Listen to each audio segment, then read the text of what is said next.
Kitten Features, and you're listening to Show X Live with Ken in a student accommodation all the way in Scotland, and Wade in his white windowless van? Uh-oh, I better get out of here. Enjoy the show!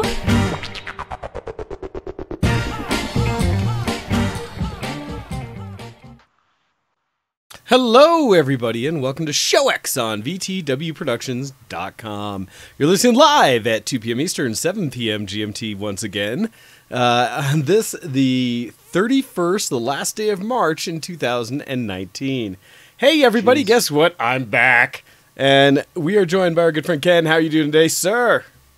Hello, everybody. We're back to full strength after weeks of mishaps in my hands. Oh, it can't have been that bad. Oh, it can. It can indeed. Oh, no, I'm sure everything went well enough and that you were able to provide entertainment for everybody out there. But regardless, it is great to be back and to be at full strength, and I'm happy to be here for everyone. So, hello once again. How are you doing today, sir? Yeah, I'm pretty good. You may notice the things have changed slightly in my... I'm doing a Brian Ibbott for all the Frog Pants lovers out there. I'm doing the standing desk today. Because I had horrible back... This was originally 2 weeks ago. I had horrible back pains for about 3 days. I went to the doctors and everything, and I got some strong painkillers because I was really struggling to work. It was that bad. It was really distracting. Yikes. Thankfully, I could sleep okay, because as soon as I lay down, it was just no pain whatsoever. But standing up or sitting, I was in agony. And then I took some of these strong pills a couple of days, and it was fine. Then last week, so 7 days ago now, I finished doing the show stuff, and I stood up and went, oh! And I realized, it's that goddamn chair over there, that damn thing right there. I hate it. That's the problem child. So it's been sent to the corner. That's where it will stay. Until it improves its behavior. Oh, no. I put it up for sale on the Facebook Marketplace. Oh, gosh. I'm currently going to do standing desk until we get a new chair. I actually bought a new chair this week, or Ken Features bought a new chair for me. And it was this lovely, lush, brown, faux leather thing, because we never buy real leather. And it looked really comfy, and I spent like 45 minutes putting this damn thing together, and, you know, I don't know if you know what it's like when you put like a desk chair together. You have the wheel part, and then separately you have the chair part, right? Yes. And you sort of assemble them separately. Then at the very end, you make the two, and they come together as though... Like this. It goes like this, yes. It's this kind of... As though they were always meant to be. It's adjoining, if you will, almost as though it was intended by nature. Yes, by the male and the slightly larger male.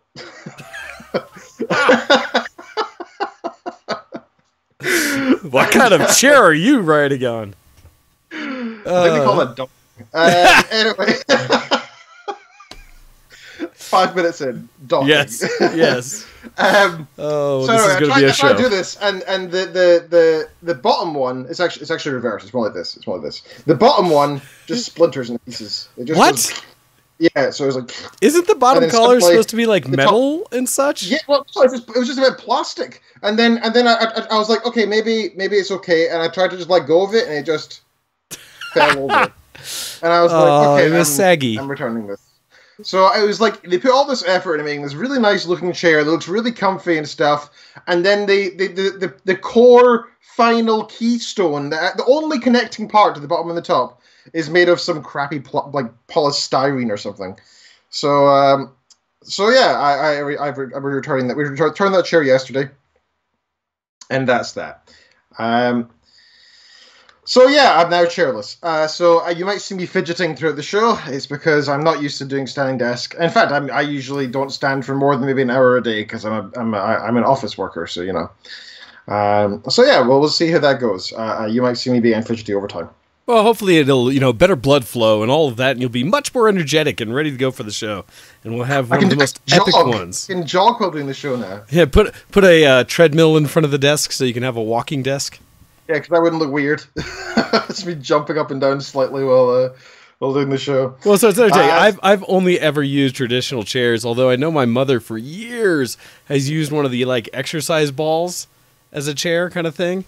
You know the big squish balls, right? Because it requires, because it doesn't have back support, for you to sit on it properly, you actually basically have to maintain a good posture while sitting on it. And because it has a little give to it, you can actually bounce a little bit, which tends to keep people's blood flowing and allow for you to be comfortable for a long period of time. I know a lot of people who've done that. In fact, even at my workplace, they've offered, or they have a few people around that have had those come in for ergonomics.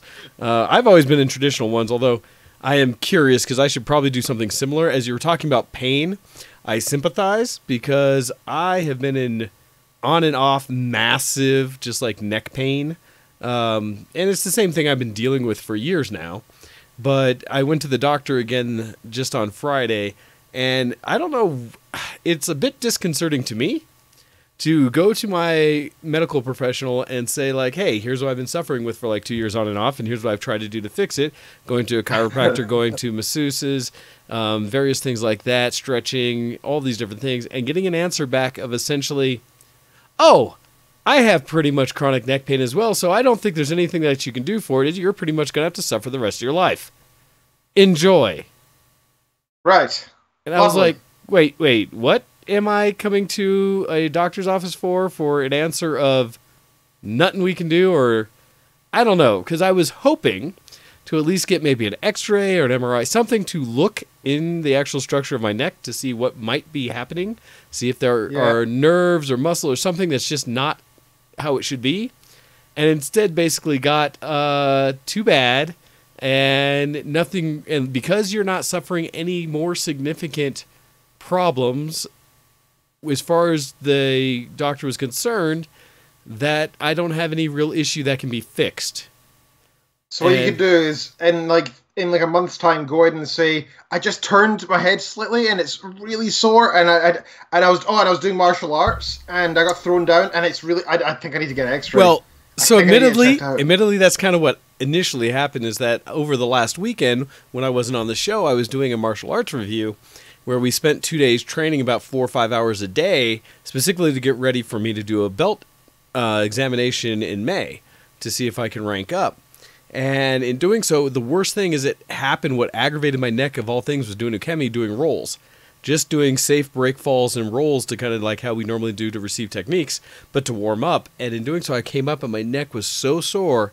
By the end of Sunday's training session last week, I had throbbing headache, essentially, from just how tight my neck was.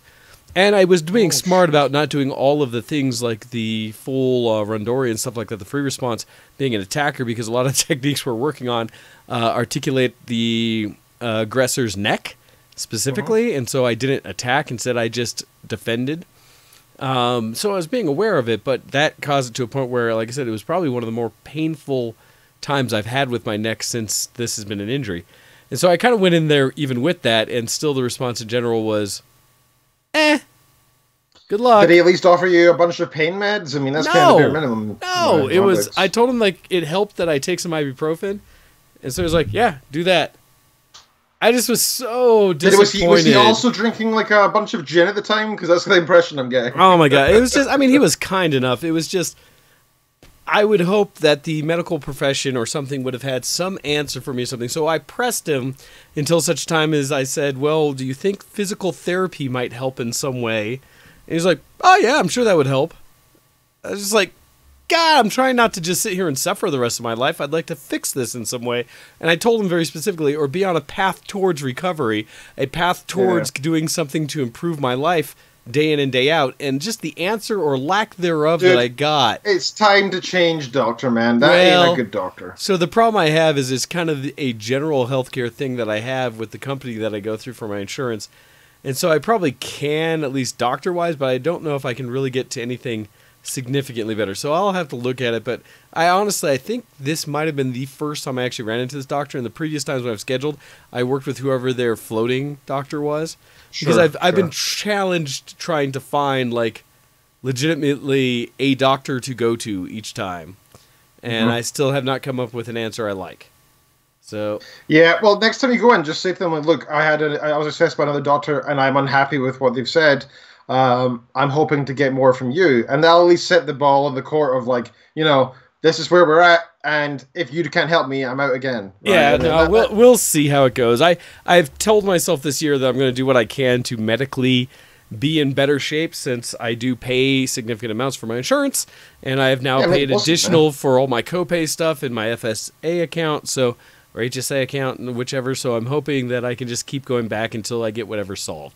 But anyhow, so I do sympathize in the pain thing, because for me the challenge has been normal motion throughout the day. As long as I'm moving stuff, I'm okay. But I suffered, and I'll talk about it in my section a little bit, sitting for too long, prolonged, without moving.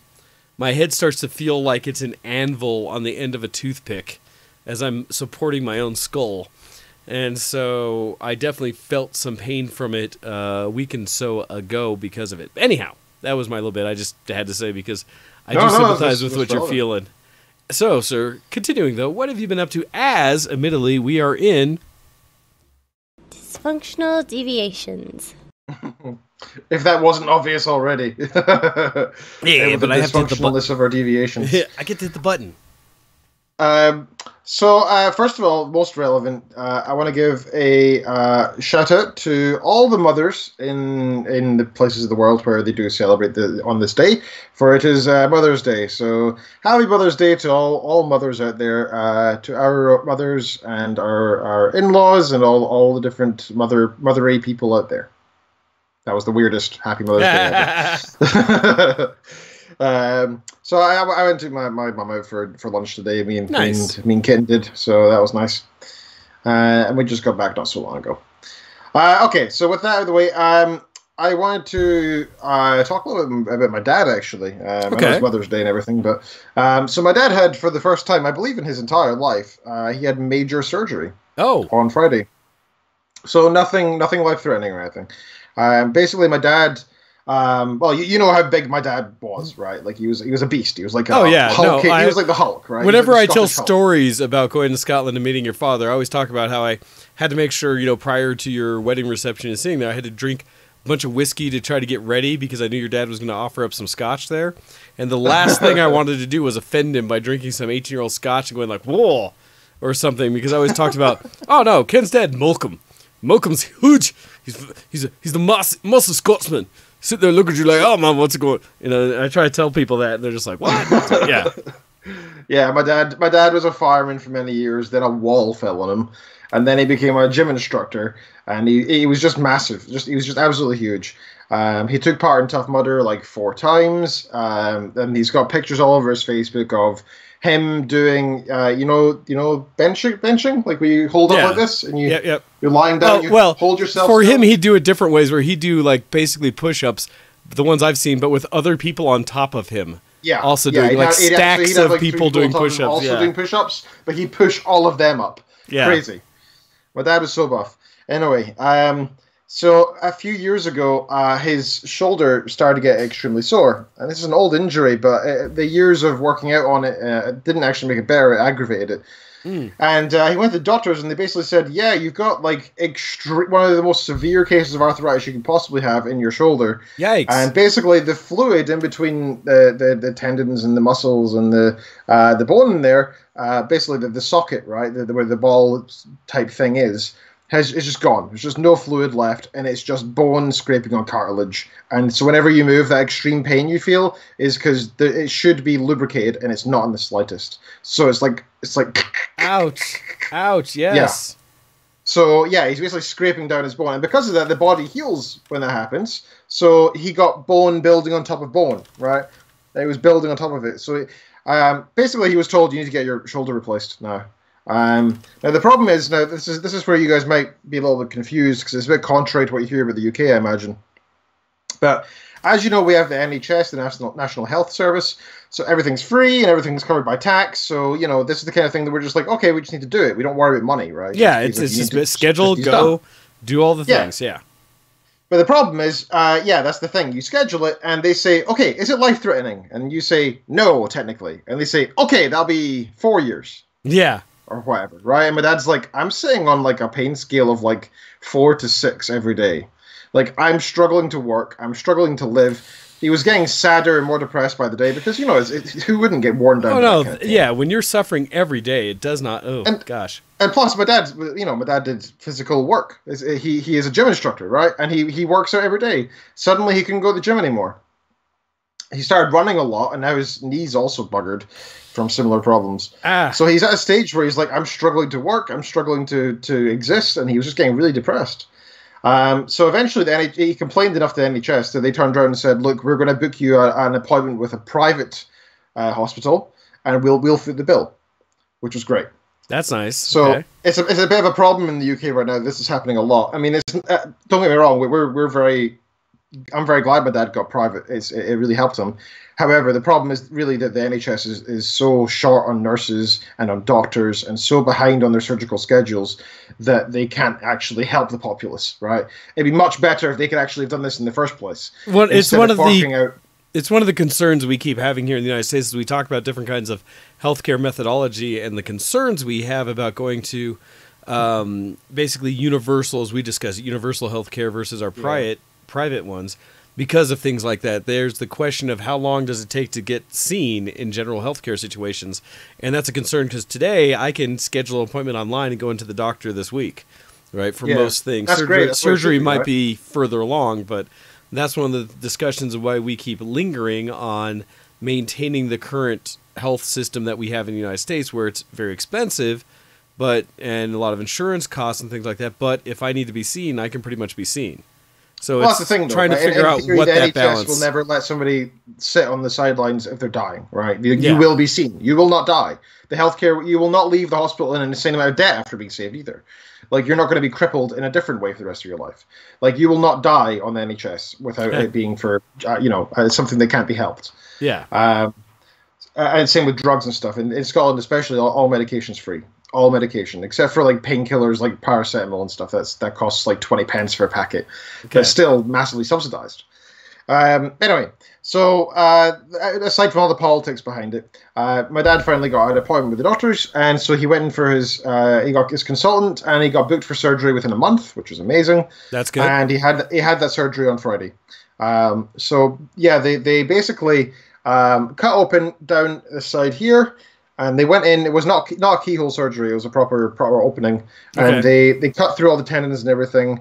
They pulled apart the bones slightly, put in some metal, and they removed the excess bone that had grown there over his socket and in there. So he was kind of having like a calcium deposit on top of the joint? The bone was actually being rebuilt. Okay. Yeah. So it was rebuilt bigger and bigger each time. So one of the things I noticed from my dad before he went to the surgery, he said to the doctor, "So will this actually, like, are you going to do anything about the pain in my back?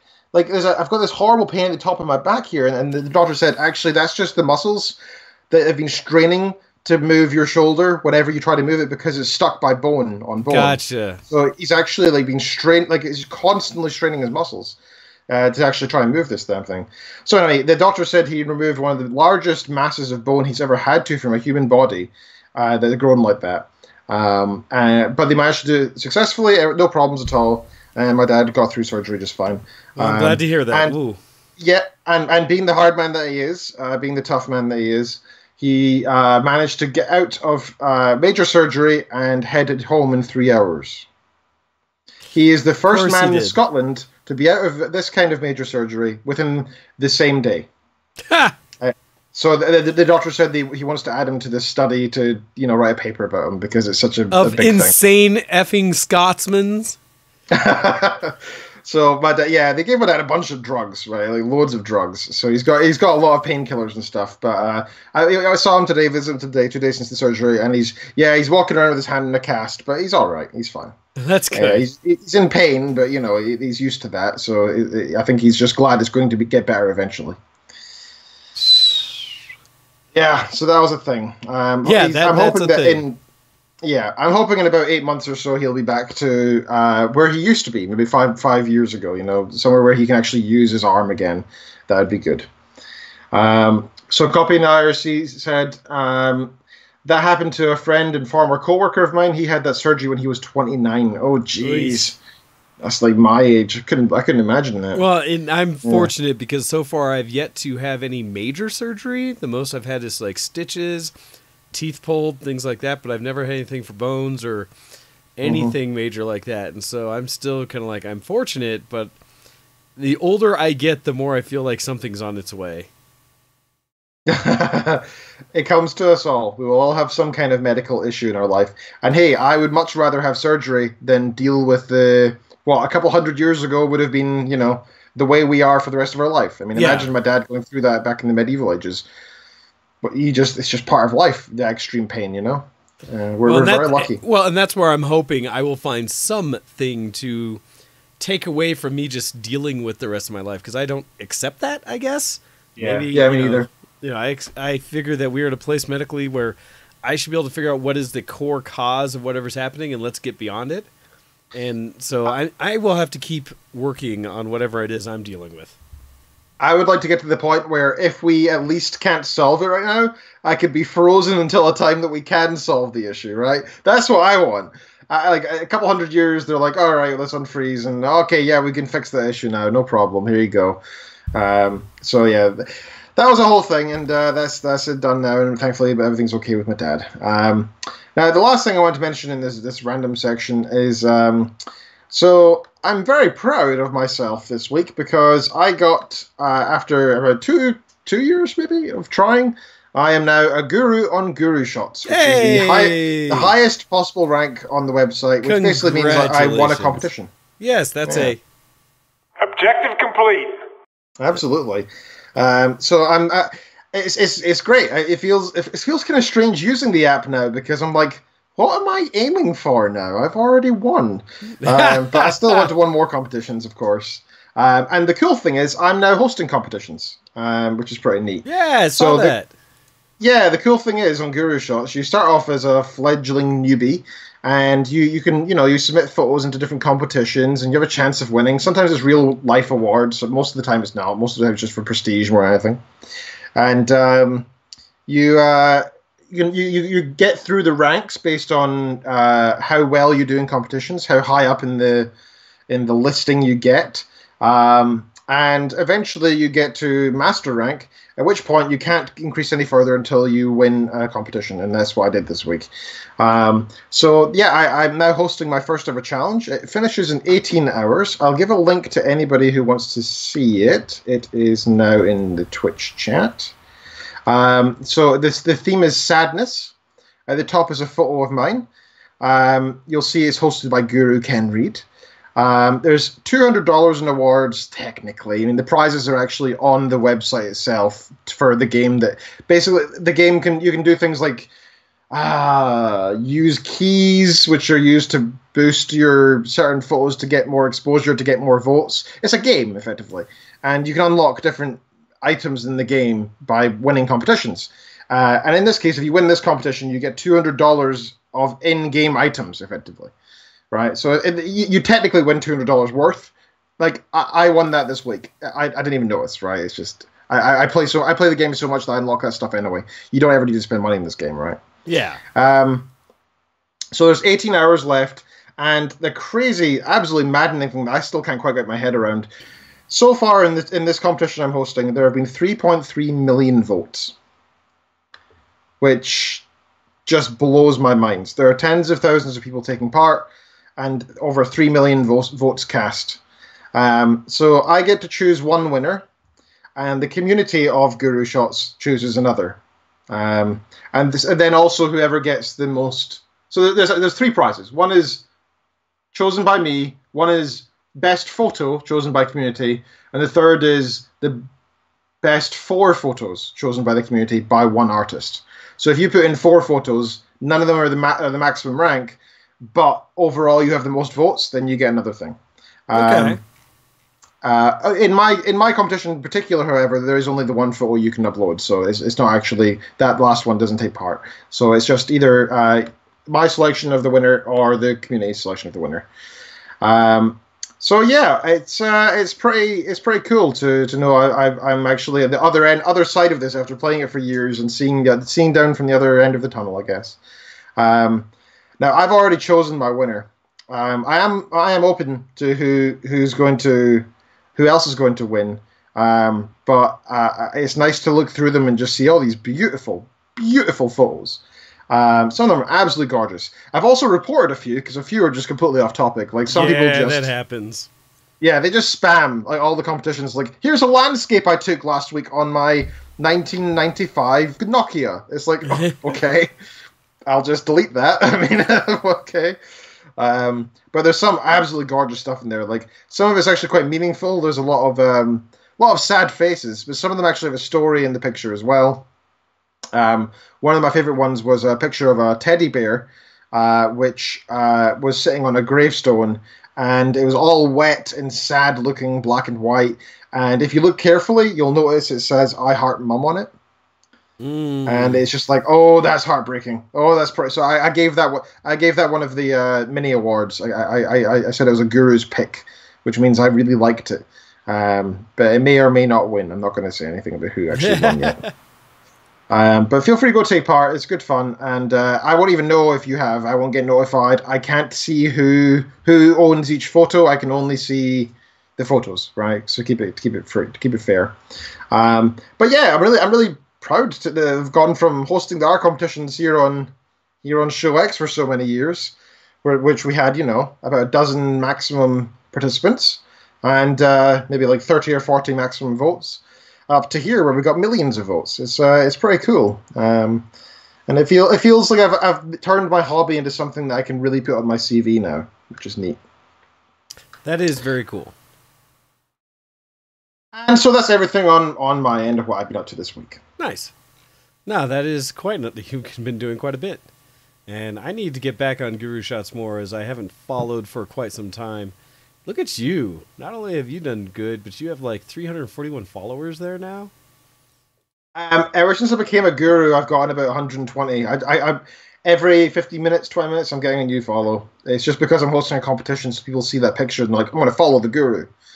Nah, that's super cool. That's like awesome. So nice. It's cool, but it's a little terrifying because a lot of people who follow me, I click on their profile and look, and I'm like, oh my god, they're so much better than me. Why am I a guru? Dude, I run into that all the time, but at the same time, Ken and I have talked about you to other friends of mine in that you are better than you give yourself credit for. Because some of your shots are absolutely stunning, just so you know, whether you accept it or not. You, even like your cover shot of the tunnel, basically with all the graffiti around it, is gorgeous. But that is my favorite. I mean, what's this one? Like, I see this one here with a lake that is almost crystal clear, ringed by trees. That's beautiful. Oh, I'm cheating. That's the uni. I just took that on a lunchtime walk. No, but here's the thing: it doesn't matter where you took it. Your eye for photography is phenomenal, and your pictures show it. This one that you have in like the broken building or something like that. Oh man, with ferns and stuff like this, and what I don't know what kind of building it used to be. That's cool. That was a Bangor abandoned hospital. We broke in there and took some photos around the place. Nice. Yeah. Well done, sir. So yeah, no, your photography is outstanding. Don't ever undersell yourself, because I will smack you. So very nice. No, seriously. Okay. When I see you again, I will totally smack you for that. Anyhow, all right. So getting on to the things I've been up to in some time now. So admittedly, I've got weeks to catch up with now since I've been running around doing multiple things. I am joining this week because I was supposed to be LARPing, but did not make that happen. And instead, I'm here this week because the gal that I was going to go with, she and her boyfriend were going to go, but something came up. But my storyline entrance into the Alliance LARP, who I was going to go check out here in Colorado, was that I was going to be her grandson, if you will. And so, without her there to introduce me to the LARP, I have less desire to check it out myself. And I will admit, I did not do the things necessary to sign up ahead of time. Because I just said I was going to go, but I hadn't really spent the time reading because there's tons of rules and all this stuff to figure out how to actually play this game. So that is still upcoming, and I may go next month when they do it again in about 3 weeks, so we'll see. Anyhow, beyond that, and I don't know if it shows well on air today, but for those who had followed me on social media a few weeks ago or a week and a half ago or so, I may have posted a bit of a teaser out to the world saying that... Yes, Ken? I was expecting crazier, to be honest. I did notice at the start of the show, but I decided to save it. But I was expecting a bald man. I was really expecting to have my hairstyle. So, admittedly, I had teased that for those who had seen. I had posted a picture, essentially, on social media of me with a friend of mine, or acquaintance more so, but becoming friend, who styles hair for a living, and a picture of her with clippers facing over my hair as though something dramatic may happen.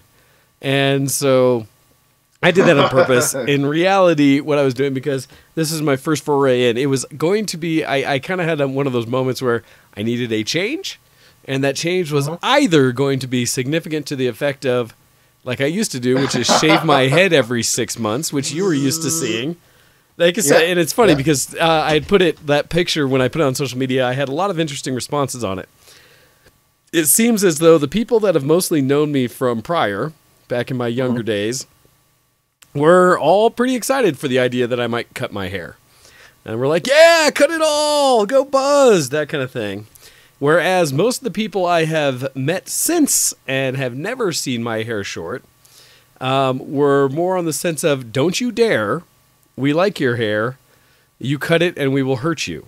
And so I did lean to the latter and decided not to cut my hair yet, but instead allowed for a little bit of color to be added. And so I went to Hair by Schurston, who works out of Parker, Colorado here.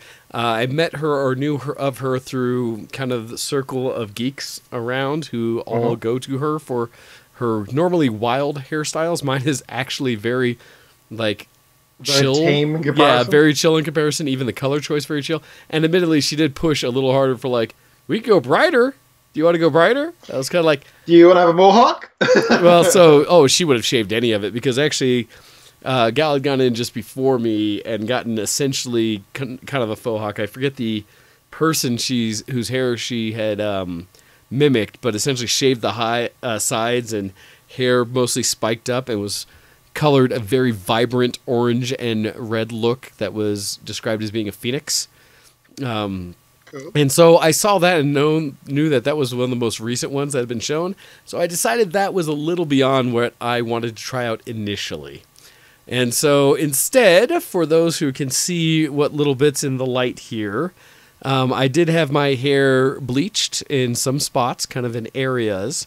And so the foil and all of that, and in doing so, I allowed Schurston to add a nice deep red to the tones of my hair, which comes across almost, I would say, purplish in a lot of ways. It does kind of, yeah. And so now, and I will also challenge this, kind of entertaining at my own level, is that when I first had it done, I struggled to really see what had happened, mostly because I am somewhat color poor when it comes to gradients of color. Like, I can see all the colors, but when colors are next to each other, sometimes they blend into each other for me. And so when I first had it done and it was still kind of damp, I didn't really notice. Oh, interesting. Copy is saying that the hair matches your shirt. But it does actually. Yeah, it does. I never even noticed that. And so what was entertaining is it's mostly in the light in the sun, so outside it shines a little more and you can see it bigger. But I did get a lot of response from people thinking, and a lot of people who'd known me for a while thinking I was going to be bald, much how you did as well. But I start with color, and my thoughts are in the future. I may go a little brighter or a little more vibrant of color when I do things next. Fun. But at the same time, I thought it was probably okay to start a little chill, figure out how, let Schurston first get grasp of my hair and what it is, before doing anything too wild after that. And it's funny because as is being typed in there about the faux hawk something, I plan on at some point, without actually shaving the sides of my head, doing a faux hawk, but just taking what I have and styling it all together and straight up with a whole lot of product. That sounds really difficult. Oh, it's something that it would take a lot of effort to do, but I think the results would be worth. And this is the old punk style of like Liberty Spikes or something like that, the massive punk hairstyles. I think we'd see you running from the nearest cloud, though, because as soon as it touches, you'd go, poof. Oh, no, see, that's the thing. I get so tight that I'd be able to, like, cut people off, literally, like, cut through them. That'd be an unauthorized weapon, yeah. Exactly. So we'll see what I do in the future with it, but essentially I just went a little color. And now that it has been on the show, I'll probably post some of the photos through the interim of it because I was purposely trolling a few people and so did not post anything specific yet. And God know would I ever put Elmer's glue in my hair. That is what Got to Be Glue hairspray is for because it's essentially the same thing but already watered down. And so I might go as far as Got to Be Glue, but heck no, am I going to put actual Elmer's glue like they used to do in the 80s, early 90s with the people I know who did that. So no, not going that far. Anyhow, so that is what I did with my hair, and so I'd be curious to hear people's responses, what you think. Like I said, nothing too crazy, and partially because I am going to be up on stage this week doing some briefings in front of people, and so I decided not to be more of a spectacle than I already am. So, and that way my content can be what drives it versus my look. Beyond that, so like I said, I'll be traveling for work. I fly out literally after the show. I'll have enough time. Bag is already packed. It's a decision on whether I take my laptop and go grab another bag and throw the laptop in there or not, because I'll be flying out to DC for the week. And my flight is... Are you bringing your camera? So, not my goal. I'm still only running with my old 20D, which has been doing work, by the way, because I have been doing photo shoots on it. And it's fine, but was not planning to. Okay, I was going to say, if you want to bring your camera, I would do that over the laptop to encourage you to go out and do fun, artsy photos. I could take both, but part of the challenge is I don't think I'll have enough time out there to do a whole lot of other things, primarily because I got the conference all through the week. And afterwards, there are a lot of people in town out in D.C. and Virginia area and stuff like that I need to go try to make time to meet up with. And so each night after work, because I'll probably be working 8, 9, 10-hour days every day of the week. Yeah, of course, most of the conference. Tends to happen. Well, and I've got a lot of things to do with beyond it. Whenever I travel, it's never a goat rope like so many other groups do. Mine is always work. So I'll be busy throughout the week, but then... the most I'm doing is I'm staying that Friday night, and I'll be leaving Saturday afternoon to come back, so I might have time in between. However, at the same time, I'm somewhat going back and forth because, from what I understand, the cherry blossoms in D.C. are supposed to be blooming. And so I have been out there for multiple times in different things during the winter, for Christmas, things like that, but I've never been out there for cherry blossom season. And so, admittedly, I doubt it's going to compare to when I was in Japan for a month throughout the cherry blossom time frame and was gorgeous, but it's something I've always still wanted to see, and so I look forward to that. But at the same time, I am pretty sure I don't want to bring my camera. Like, I've been doing the thing where I will try to do everything I can off my phone and see, and I get okay results with it. So we'll see. I'll figure out. But right now, my plan is to not be burdened with the camera. Instead, go catch up with I can see why. Just my opinion is, whenever you travel, I know it always feels like such a burden to bring with you, but you always regret it so much when you don't bring it, you know? Well, like I said, it goes back and forth, but because I've got the phone and because I can do some things, I may be fine, and I've been continuously challenging myself to capture things with the medium at hand versus trying to set something up. And so we'll see. But yeah, no, I right now don't plan to, but I think I should bring the computer both to make life easier throughout the week to do things, afterwards for like logging work hours and stuff like that, but as well as to work on projects like the things that we need to work on and stuff like that it might just be easier than to do it through a computer than it would be through my phone. Because admittedly, I can do everything through the phone, but if there's any typing involved and stuff like that, dictation is only so good. So we'll see. Absolutely. That decision will have to happen. Well, you're taking a lot of notes, do you think? No. It has nothing to do with work itself. I couldn't bring a laptop in if I wanted to. This would all be after the fact, or for like maybe a game of LOL here or there in the evening. It's really more. That's always a good idea.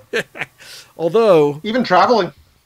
Well, and so that's the funny part. Well, I mean, I'm so used to traveling in airports now that it's always a book, or I've already downloaded via Netflix, several offline mode things to have on my phone just in case to catch up with series and such.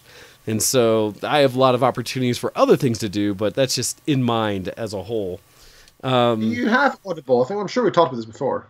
Yeah, no, so I'm still on the fence because there's part of me that kind of wants to travel light and not have anything on me but my nice Scotty vest that I'll keep my book in with me.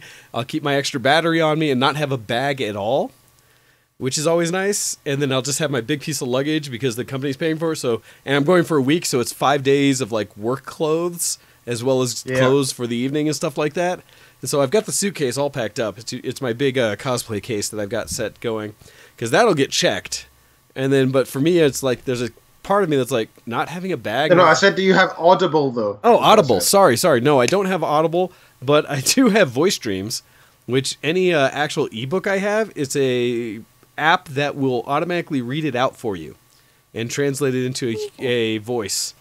It's not perfect, but I used it even when I was beta reading the book for Rebecca Wasick, her Bloody Notes book. Oh. When I beta read it, I had it read off the PDF as I was doing other things because I was working on cosplays and stuff like that. So I don't actually have Audible, but I have a bunch of other weens that I've acquired ebooks when I needed to.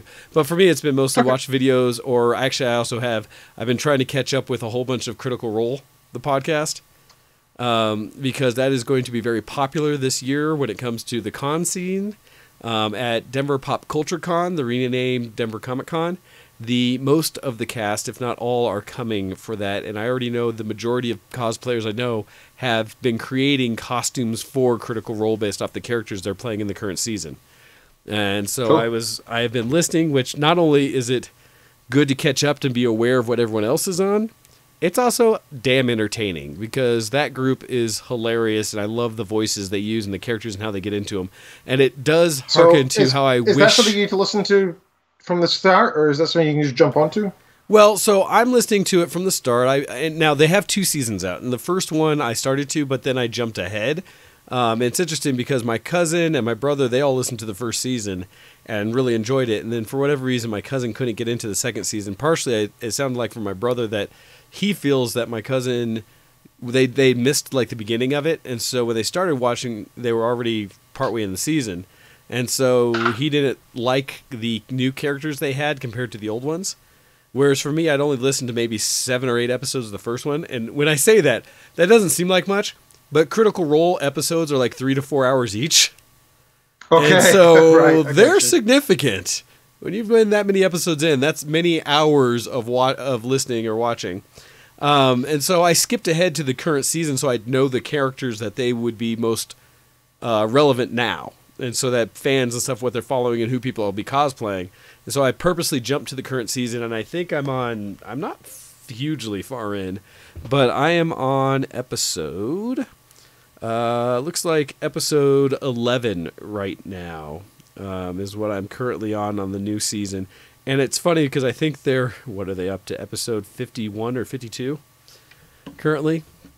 Mm-hmm. So I'm a year plus behind because they do it each week. And they do it live. You can watch it on Twitch through their thing, and it's every Thursday night, I believe, is when they cast.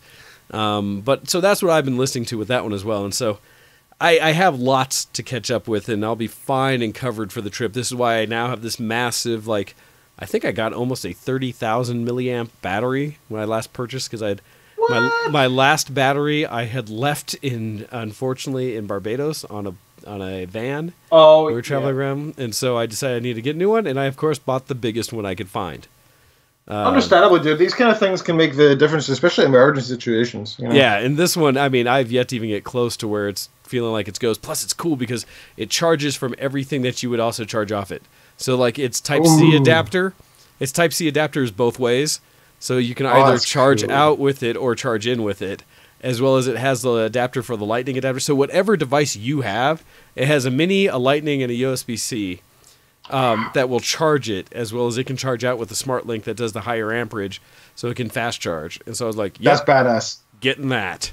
And so I now have that battery to go with. And so I should be good. I should have plenty of entertainment as I go. So the reason I brought up Audible was because So the Audible used to have this cool thing where you could send out, guest pass type refer things? a friend, refer a friend, right? Yep. And they'd get 1 free credit, but you would also get 1 free credit, and that was cool.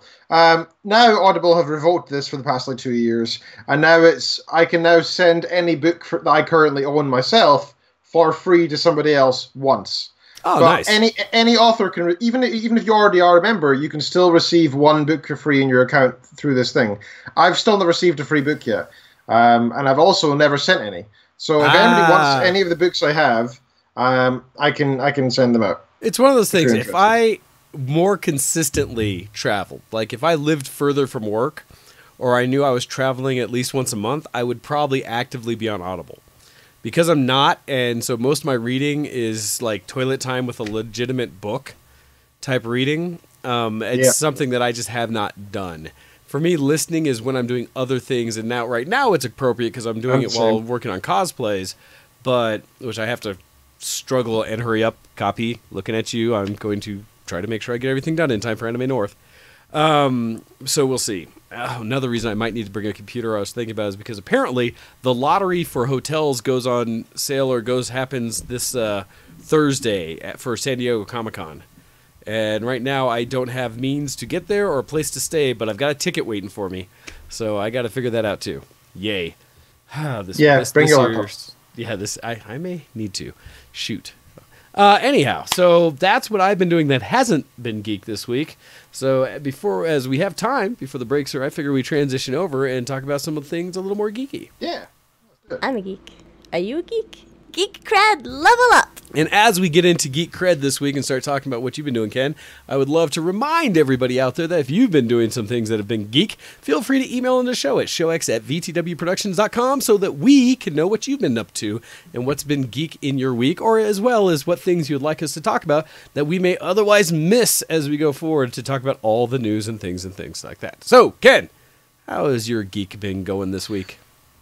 Before I jump in, I've got one more thing to say myself.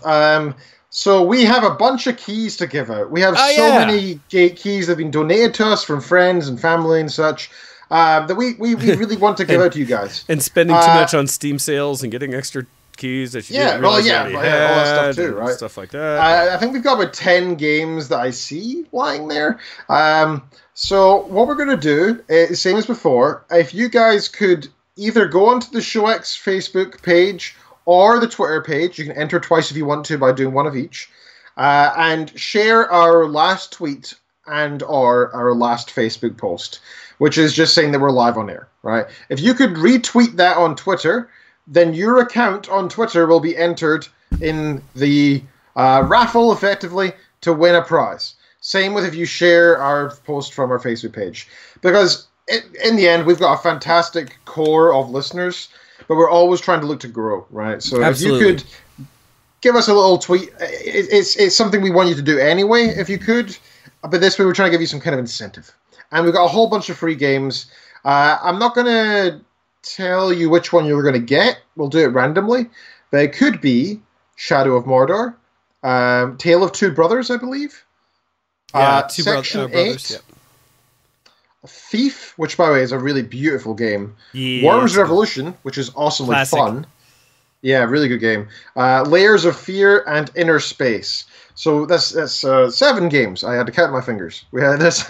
I almost have a PhD and I still counted my fingers. So that's 7 games that we were planning to give out. That you may have a chance to win in a raffle. And remember, hey, if nobody does it, there's no games being given out. If just one of you do it, you will get a game, right? I mean, so go do it because the chances are it's going to be 1 or 2 people. Somebody's getting chances some. Are very high, right? Chances are very high.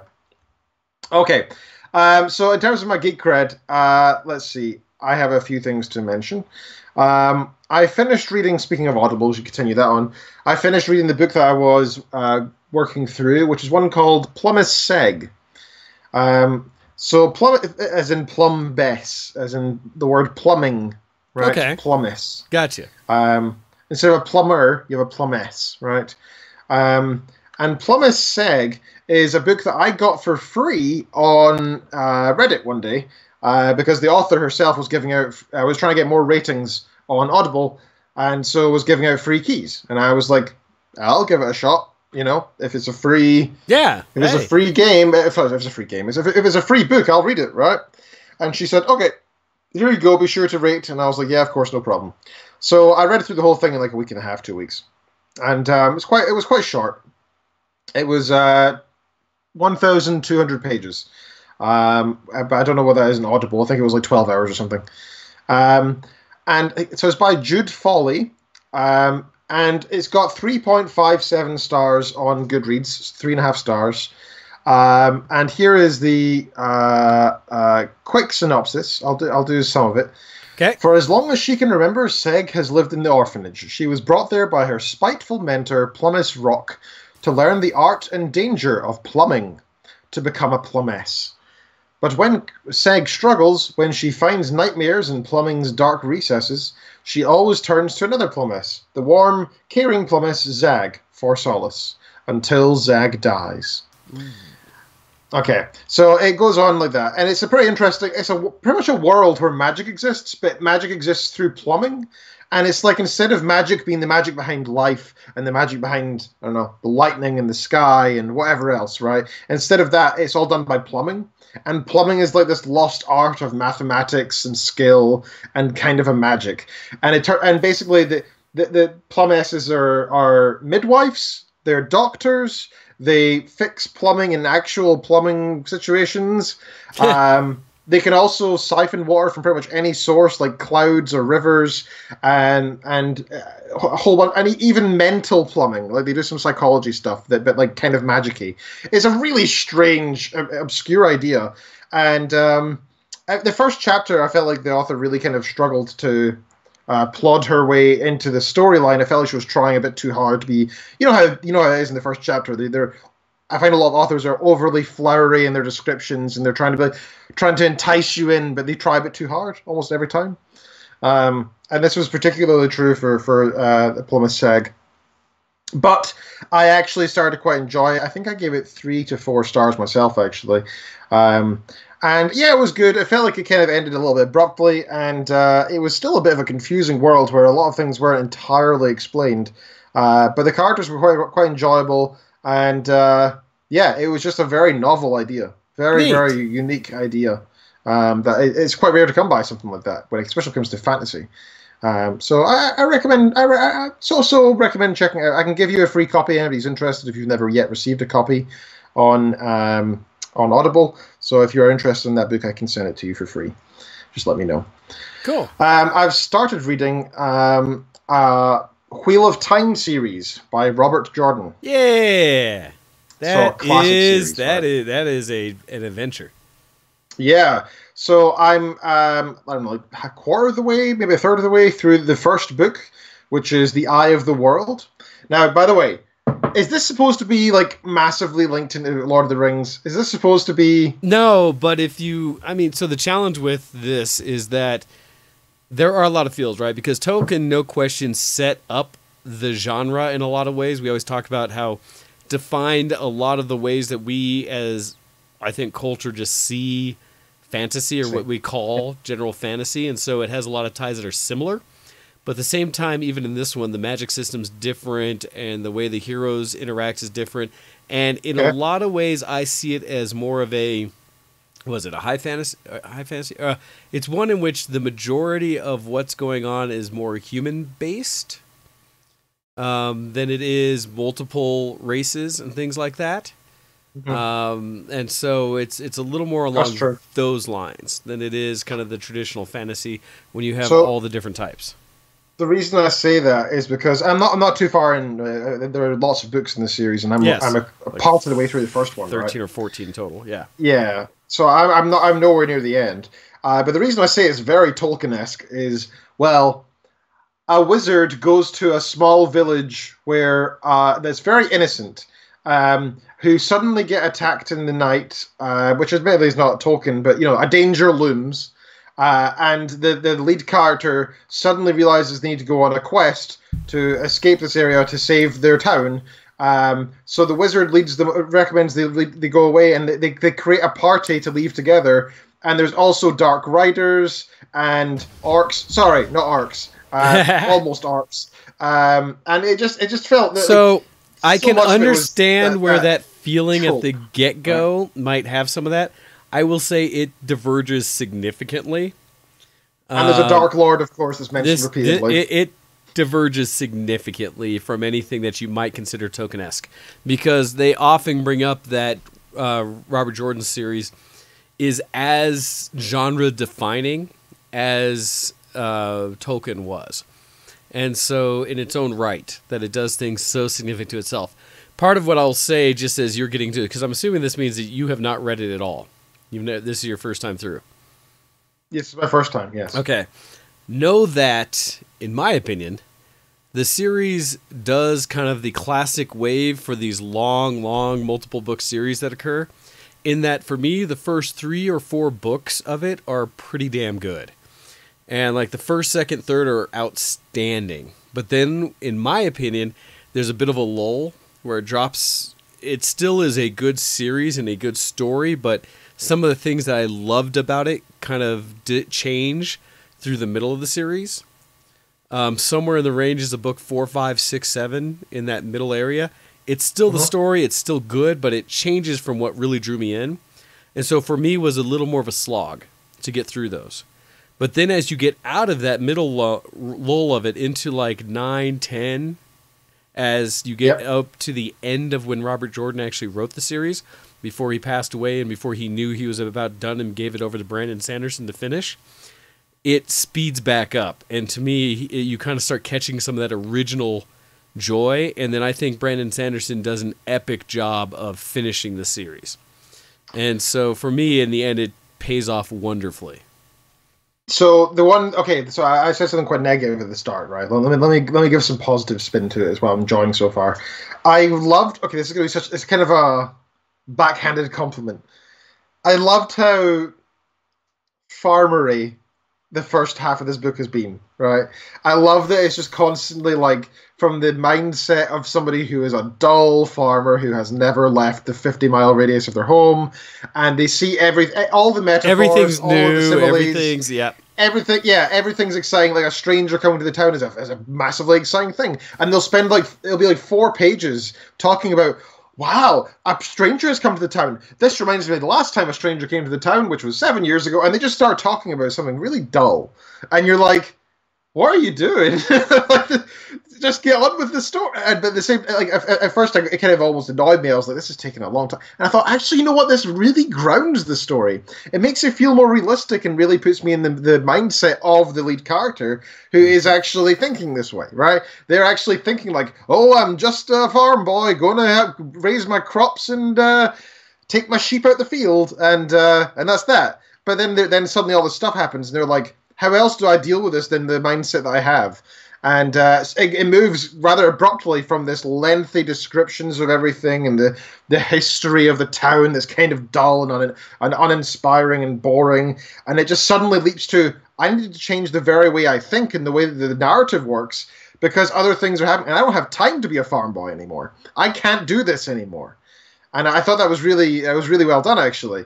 So I'm not too far into the story. It is quite exciting. Suddenly, all these mythical creatures are coming out from nowhere, and where before they were teased as myths and stories a little bit throughout the start of the book, is now they're all creeping out the woodwork, and it's quite enjoyable. The way that the narrator, I believe there's 2 narrators, but I've only heard the one so far, has been speaking is in this very unique accent. Okay. Which does sound kind of I don't know how to put this. Because you're doing it on Audible, right? Is what you're saying. Yeah. See, I don't know how it's narrated because I read these ones on the paper, so I'm curious. So it's like cowboy mixed with medieval farmer. Is the only way I could describe it. Interesting. It's really odd. It's really odd. But at first, I was really put off by it. But I've come to realize that it's not like the narrator is trying to. It felt like he was trying to show off with everything he was saying at the start, and it felt kind of off-putting. But now it's gone to the point where that farmer boy mindset is the voice to me, and it's really coming through as the lead character's voice now, and I really like that. It makes it have this medieval fantasy feel. It really does, and I've joined the narrative and the storyline have become one to me. I could see fitting. Ken, I will tell you this. Please, I'm asking, keep me up to date as you progress through the series, and this is a great opportunity for anyone else out there who hasn't read any of Wheel of Time to maybe go out there and do so yourselves. I'll be very curious to hear how this is all going to progress for you, because I love the series. Cool. I've only read through the whole thing once. My cousin actually has read through the whole thing like 3 times or something like that because he would crush the books. He got through them all to a point where he was reading them so fast. He started like 5 books behind me and then caught up to me before I'd finished the series. He must have been enjoying them. As we finally got up before we were waiting because by the time we had read the series, Brandon hadn't released his first one yet, but Robert Jordan had finished his last. And so we were waiting for that first release along with like the general fandom that had been waiting for decade plus kind of thing or years and years for it to happen. Oh my God. Well, that's the thing. This is one of those series that has existed for a long period of time. It took many, many, many years for it all to come out. And so we were pretty good, so I didn't have to wait a tremendous amount of time. But as the next book would keep coming out, my cousin would like reread the series up to that point. And so I think he did that twice. And so had read it like 3 times. But one of the coolest things I had about the series for me, so we'll see how it is for you, and I don't want to spoil anything, is the progression of how the story plays focus on the protagonists. Where, like right now, the main character, Ran, that you're running into, is just starting to venture. And whether you've met or started getting out there with both, was it Matt and Perry? Or Matt and, what's the other one? It's his 2 household friends, or hometown friends. Oh, yeah. But they've been... They were introduced when he entered the village, and I know that he's away out with them and not Galadriel, whatever her name is. Galadriel, the very close to Galadriel. Essentially, that will continue. But I love how they do it because the way that he wrote, there are aspects of the storyline throughout each of the books where different characters become more of a focus than others at different times. And it's interesting for me how that progression worked and what I experienced doing so. So I'll be very curious to hear what you experienced from it. And kind of catch up. Because I've had a lot of talks to my cousin and stuff and others who've loved the series. And so it'll be fun for me, especially, to kind of hear what your experience with it is. Sure. So cool. So I'm on book 1 right now. And I was tempted to start with book 0. Because there's a book... No. But I looked at the times and I saw that it came out 2004, whereas the other one was in the 90s, I think.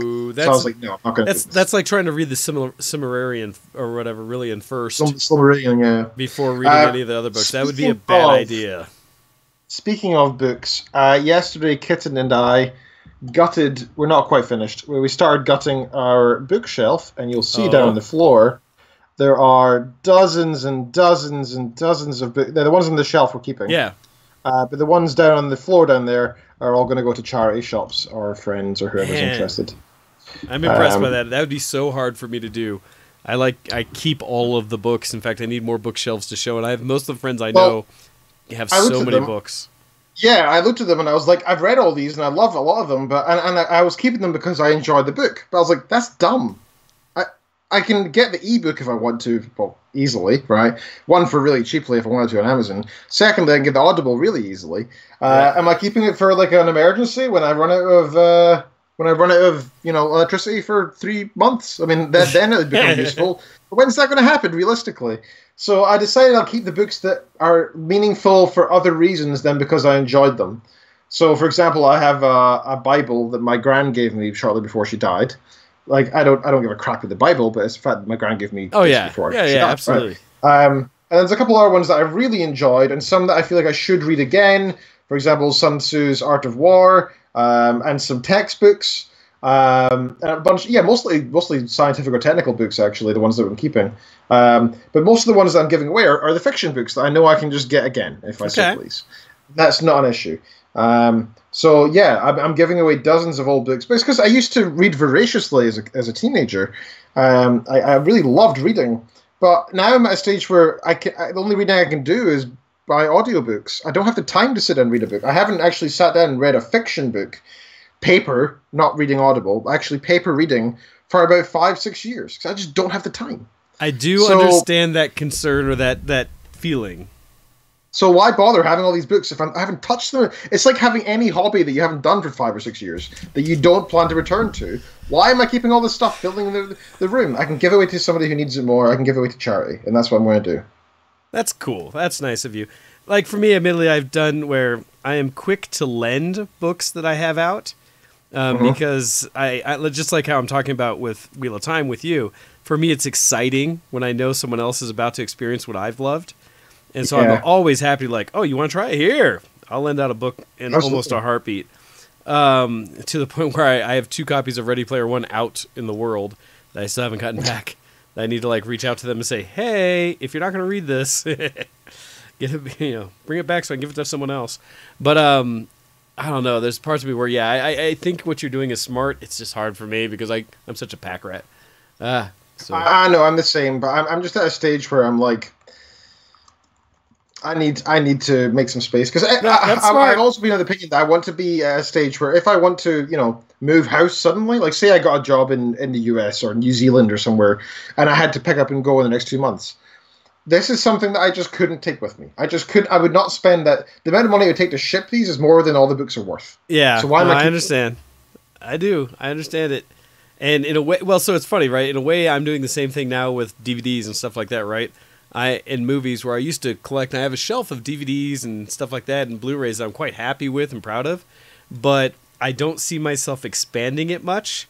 Like, I haven't purchased physical media for some time, which is tough for me because I still believe it's the best. Having a full, uncompressed Blu-ray that I can play is, like, no question the best. I'm a bit of a videophile in that I've got a nice OLED television, like the best of things I can watch it on. But I would, in many cases, I'm more likely to try to acquire things digitally to keep in a server because it's much easier for me to buy another hard drive and add it to the rack than it is for more shelf space. And so I'm keeping all the stuff that I have up there. I have no desire to necessarily get rid of anything, but I find I'm not going to add as much. And that's kind of what my answer is at the moment. So I do feel you.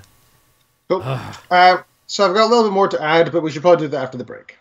Yes, I was going to actually ask if we wanted to take a break still since there's so much to catch up on, but happy to do. I have it set up and ready to go. And so with that, we will take a quick, just over 3.5 minute break here so that everyone can refresh whatever drinks you need or visit the washroom or such. And we will catch you back after this. So with that, you're listening to Show X on VTWProductions.com, and we'll be back right after this musical break. This one's another one. It's a mix from OC Remix. This one coming through about The Secret of Monkey Island. So we'll be back right after this. Send in your emails to showx@vtwproductions.com.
listening to Show X on btwproductions.com.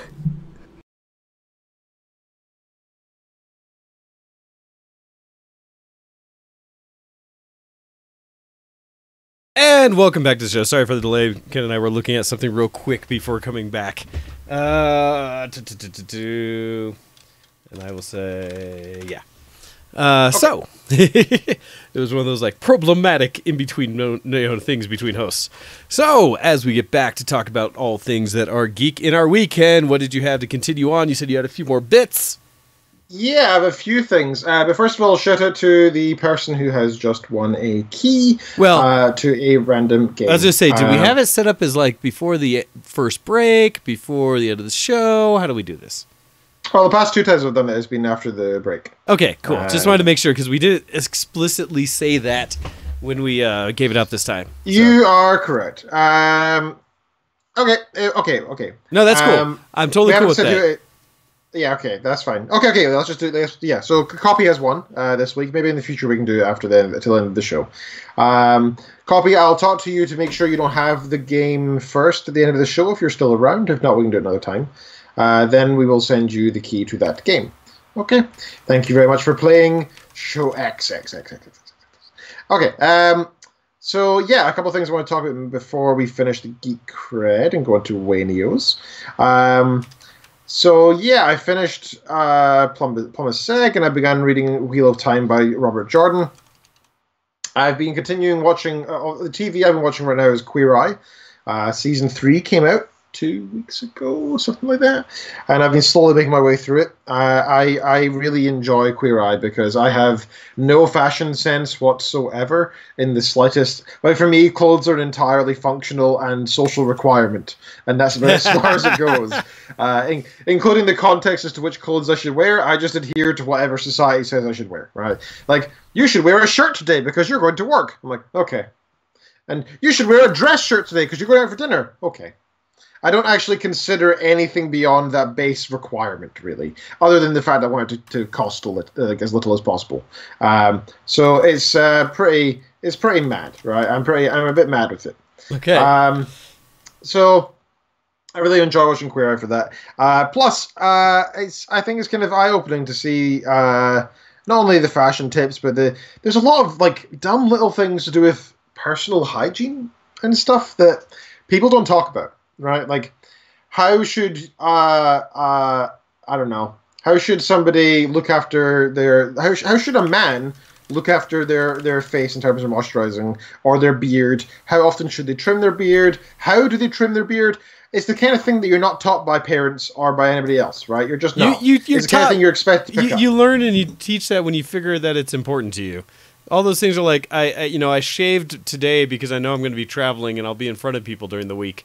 And that's it, right? It's a functional thing. We don't do anything beyond the social expectation. We don't actually think about it. I mean, in many ways, yes. I mean, there are those guys who absolutely do, but for me, it's more like I think there's an extreme, right? I think there's an extreme of guys who are like, oh my god, I have to get a haircut every single day. Like, okay, whatever, dude. Like, do you, but I'm not going to bother getting a haircut every single day for that 0.01 millimeters of growth. But it's quite interesting to hear because, again, things like how to take care of your beard, the way I've done it for years is kind of through trial and error. And it's been mostly working for me, but I've always got a bit of a scruffy beard and stuff, and I've always used beard oil every single day, and I wash it every single day. So as far as I'm concerned, I wash out the crap from before, and then I replace the bad crap with the good stuff, with nice beard oil. And it turns out from watching the show that's not what you're supposed to do. Beard oil should be used very sparingly, like once every week or something like that, maybe for special events. Otherwise, you should actually condition your beard every day. And I was like, oh, that's not what I was doing at all. And ever since I've started doing that, my beard is much less sparse and looks less frizzy and stuff, and looks more compact and kind of well looked after. And it means that when I do shave it now, it's actually much easier to fight back.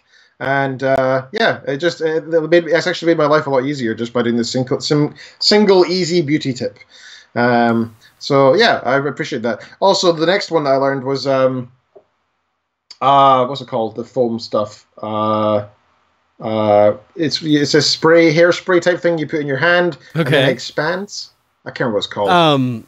Yes, I know what you're talking about. Mousse. Yeah, mousse. Yeah. Yeah. So if there's different types of mousse. Some of them are scented, some are unscented. And I personally like most of them are scented for women, right? So it's kind of flowery, and I don't really like that. But I found one that's unscented, and you just put a tiny little bit in your hand, goes, and instead of using beard oil, you put a little bit of this frizz covering mousse stuff in your beard, and then you just comb your beard as normal or whatever, and it looks so much better. It's just so much better, and it's just tamer. And because normally my beard's like, random wiry bit going this way, random wiry bit going that way, and it's the kind of thing I just thought was, well, I have a beard. That's what happens with beards.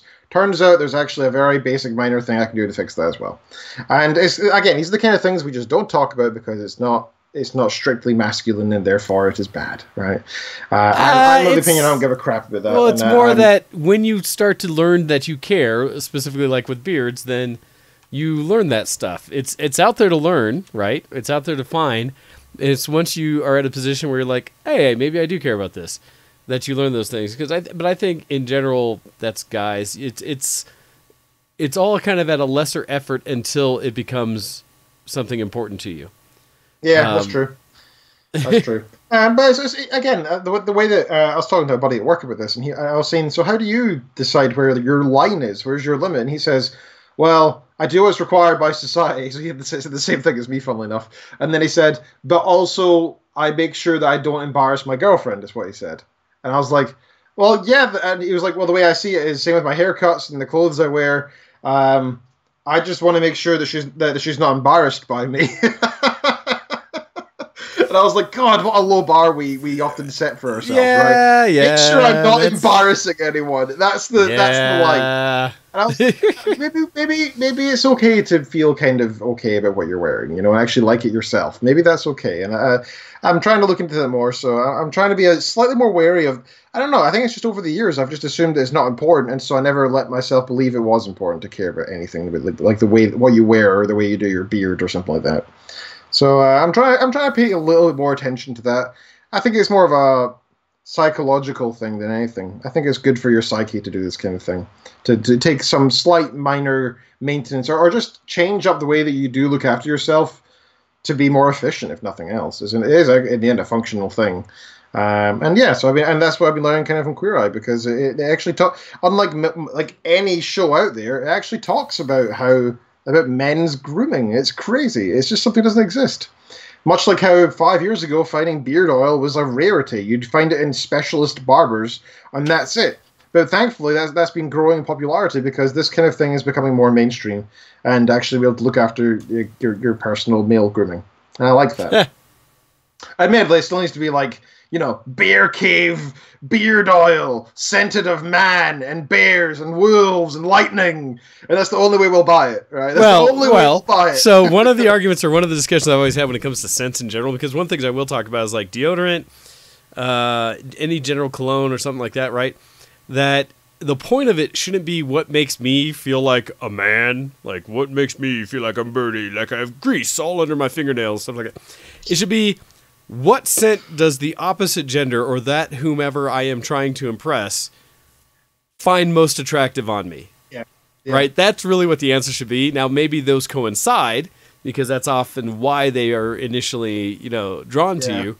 But I always laugh because I feel like that's the real point. That's what you're really after. I think it depends who you talk to, right? I mean, if you're trying to, you say attract. I think that's maybe not the completely correct word, because for some it is attract, of course. You want to attract a mate, right, effectively. Well, but even if you already have... You want to appease your co-workers and your friends, and nobody wants to go out and smell like a pile of garbage, right? You want to at least smell neutral. That's the bare minimum. I want to smell like nothing, like you don't smell me.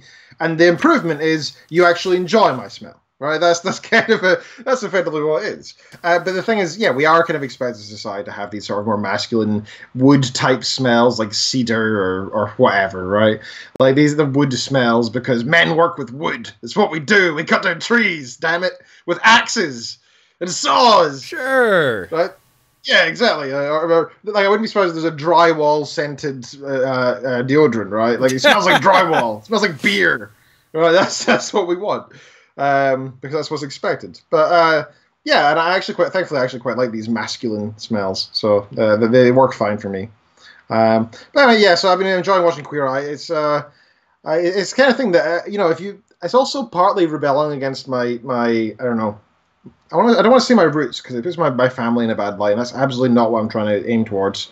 My town, my hometown, the culture of my class, actually, the culture of my class. Gotcha. It's a rather homophobic one, right? Like in school, we would always use the term "gay" as a derision, right? We would we'd say, "Oh, that's so gay," or "Oh, you're being gay, stop it." It's what I grew up in the 80s and early 90s. Yeah, we've talked about this before, right? Yeah, exactly. And generally speaking, anything that was seen as not like for a not boy compliant, or a not man compliant with what society saw. Yeah. Yeah, you were seen as being feminine, and therefore they're horrible. Like you're pretty much dead to society, is how we saw it. And I've realized that not only do I not want to be like that in my life, I want to actively fight against it. So by even watching something like Queer Eye, if I did this like 15 years ago, my classmates, if they found out, would have beaten the crap out of me. They would have been like, "How dare you watch something like that? Are you gay?" Like, and that's what it would be. And you know what? A part of my mindset is still based on that culture, and I kind of want to abolish that. I have a few gay friends and stuff, but I don't really have any access to any, I don't know, gay culture, LGBT culture, or that sort of that I think you do experience in other groups in other cities and bigger cities and stuff. And I guess that's why I'm watching Queer Eyes to, I don't know, just experience a different lifestyle almost. And that's what I'm trying to do, just to abolish that part of my mind that still goes towards, it's somebody's talking with a slightly more feminine voice and therefore that's bad. That's not the way it should be. And I want to, I guess, teach myself that, even though I don't necessarily think it's bad in the forefront of my mind, but there's a cultural element in there that is stuck from years ago, and I want to battle that down. And that's why I do this kind of thing. That's why I watch these kind of shows sometimes. And I really do enjoy Queer Eye. It's actually quite funny, and the guys on it are really funny. And it actually brings tears to my eyes as well, because there's a lot of very touching moments throughout the show, and I do recommend it for that reason. Nice. The last episode I watched was actually a gamer dude who... it was his 21st birthday, and he had never been kissed by a girl. He doesn't go out to parties. All he does is work all day, goes home and plays games. He played World of Warcraft, and he watched anime, and that was his life. And I was like, hey man, I get that. That's me, right? That was me for a long time. That's all I did was school, uni, work, and then games. And I think, having a friend group and meeting people, whether that be through your hobbies or whatever, which is actually what this show did. They actually got him into an anime group, funnily enough. They all got together and they were like, I think it might have been was it in Colorado? It might have been in Colorado, weirdly enough.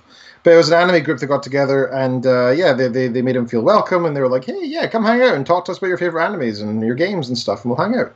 And it was nice to see him come out of his shell through that, and it brought a tear to my eye a little bit, because I was like, oh, I can relate to this. This is right down my alley of being stuck in your bedroom playing video games, but when you can actually go out and still do the things you enjoy, but with other people and actually enjoy it. Anyway, so yeah, I've been watching Queer Eye and been enjoying it. And lastly, this is kind of going to be leading into yours as well, because you're definitely doing this as well, I've noticed. Been playing some League of Legends. Yeah, definitely have. In fact, thankfully we got to play together for a rarity not long ago. Yeah, we actually played together last night for 2 games, 2 ARAMs. And it was... Who was it that joined us? It was me, Fork. You, and... Oh, yeah, it was Fork, Lieutenant Fork, yeah. And I was very happy that I did well in the first game, because I was like, I've still got it, guys. I've still got it. I can play a little bit. I can't remember who I played or anything, but we had a good time, though. It was good fun. Yeah, no, and actually we did surprisingly well for the most part. Yeah, we actually, quite a few times we helped each other out as well. We had some good team plays, and I quite enjoyed. I've been really enjoying LoL recently, actually. It's a great game. Well, and you said you've been playing the actual ranked games, right? How's that been continuing? Because I've been afraid to. Part of me goes back and forth because I play ARAMs a lot. If not once a day, every other day or so. Like, anytime I actually sit down to game, I will play 1 or 2 ARAMs at minimum when I sit down to play, and then I may switch games and do something else. And so with that, I have a lot of the mechanics of gameplay for each of the characters and timing and stuff like that I play, but I may not be great, and so I'm scared still to go to Summoner's Rift. And so, I don't know. I'm trying to decide if that's something I should ever try again, because I do like ARAMs, and that to me is not stress. Yeah, it depends which version you're doing. I mean, so the reason I started doing some rank this week was, and I've actually got placed now in Bronze 4. Just showing Hey! that off there. Bronze 4. That's the second worst in the entire ranking. Hey, and yeah. Yeah. Hey, that's improvement. I used to be Bronze 5. Well, and part of why I've never ranked again is because the first time I ever got out of it and got ranked, I was at Silver 5 or whatever. So I was at like the lowest level Silver, and I was like, yes, I'm Silver. Why should I ever play again? Well, it's to improve, right? Because you're definitely playing people who are that same level. So that's how else you're going to improve, right? So I started off playing some all random ultra rapid fire RRF, right, mode, and that was good fun. But I started getting annoyed because it really depended on if you got a magey type champion, and only this like 70% of them you'll do really well. Otherwise, you'll do crap. And I was like, this is really dull. I'm kind of bored of this, and. So then I was like, oh, you know what? There's a couple. I really want to try that one character I saw there out that I can play because it's on free rotation or whatever. But how can I ensure I get it? And I was like, oh, it's such a pain in blind mode because you don't know which lane you're going to get and you have to just call it in chat and stuff. I was like, you know what? I'll do draft mode. And then as I did draft mode, I played like 10 games over the past few weeks in draft mode. And eventually I was like, you know what? I'm actually kind of comfortable now. I'm back into it. And after playing just chill, relaxing draft, which is not unranked, completely unranked, just like you Yeah, but playing like you would ranked. Yeah, exactly. Playing in the same manner, though. I learned a little bit more about some of the new champions. A little bit. I couldn't even name them, to be honest. But I started to know what to expect from them. And I felt comfortable enough to go do some ranked. And I had a few good games. I think I won 3 out of 10 of my placements or something, so not great, but I had fun, right? It was fun. A couple of games I was like, oh, for God's sakes, as always, right? But it's I think ARAM is always kind of enjoyable. Like you're always kind of it's like a very middle ground, but that can make it kind of dull. But I find that ranked is the opposite, where sometimes it's like instead of it being a constant 4, 5, or 6, ranked can either be a 1, a 5, or a 10, right? Like you either do so good, you're like, oh my god, I won, and it's ranked, and it's so This is great. why I play or this. Or you lose so badly, you're like, I hate my life. This or is you're the like, worst. oh, it's all right. Yes. Well, and it's the bipolar of League. Well, and that's where, like, for me with ARAMs, it's such a less, I guess, the extreme of any side of it. Yeah. It's just kind of like, hey, either I did great and it feels fun, or at least in an ARAM, it's a little easier for me to say, well, I played well.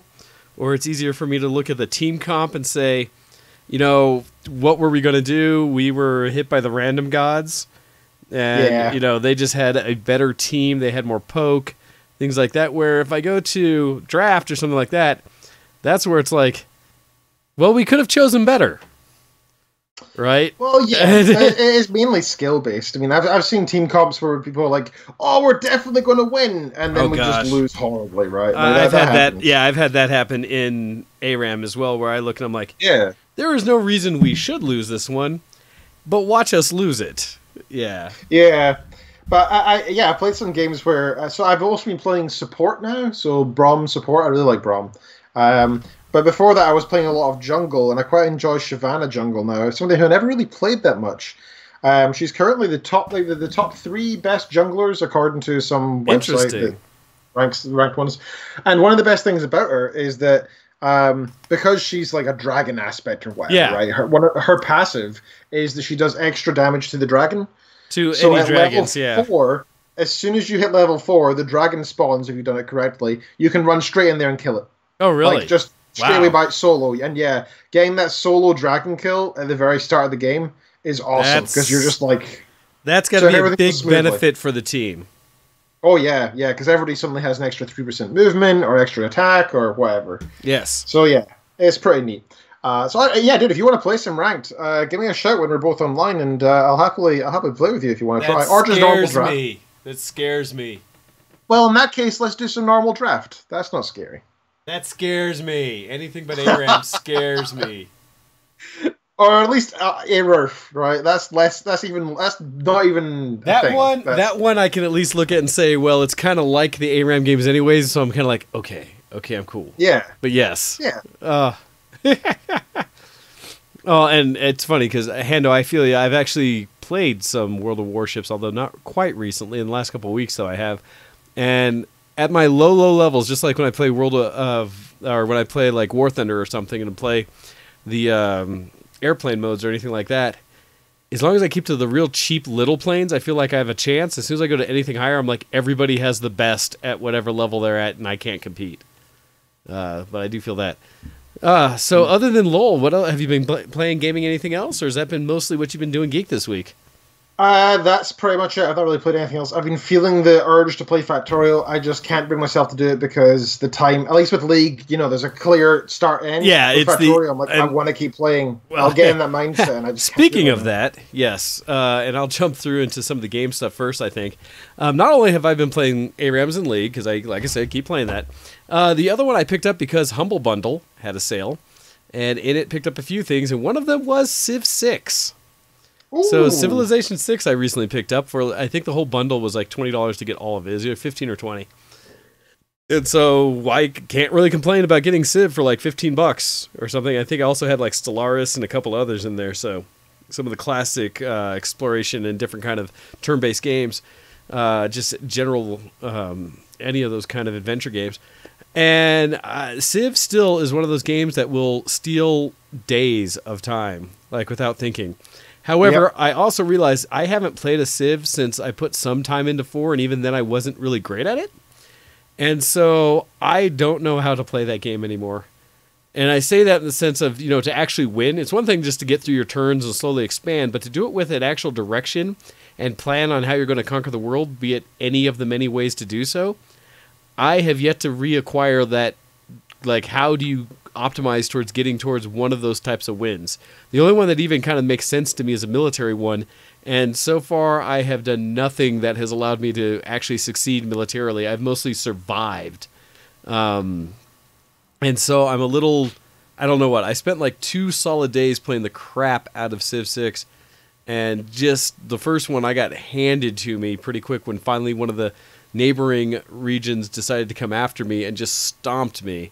And the more recent one, it wasn't so much that I was getting stomped and I saw where I'm still playing it in a way, but I realize I'm on the back end of things and I don't know how to turn it around. And so part of me wants to just let that one go and start again and keep trying to figure out a way to optimize how I'm going. Because I remember when I was in my best state of like Civ 4, it was I just went for wonders all the time. I loved getting wonders first. And I was able to optimize in such a way for production that I could do it. I was constantly just jumping wonders down, and they've balanced that better. You can't really do that anymore, no. Let alone locking a lot of wonders down behind different aspects of how you're progressing. And so the thing about anything to do with Civ or any of these games, including Stellaris, etc., if you just put all your focus on tech and science, even if it's just for the first 100 turns or whatever, and then you start branching out, because you'll have to eventually you'll run out of options. To do you can't just do that. Yeah, if you put most of your focus on science, then maybe the rest on economy, so that if crap does hit the fan, you can just buy some units on the side, and then you're fine. Or buy extra science buildings when you can, etc. That really helps as well. It bolsters the science along. If you do that, then your military is always going to be stronger, your economy is going to be stronger. Everything else is better if you have better science, just like in real life, right? So at least that's what I found in Civ 5.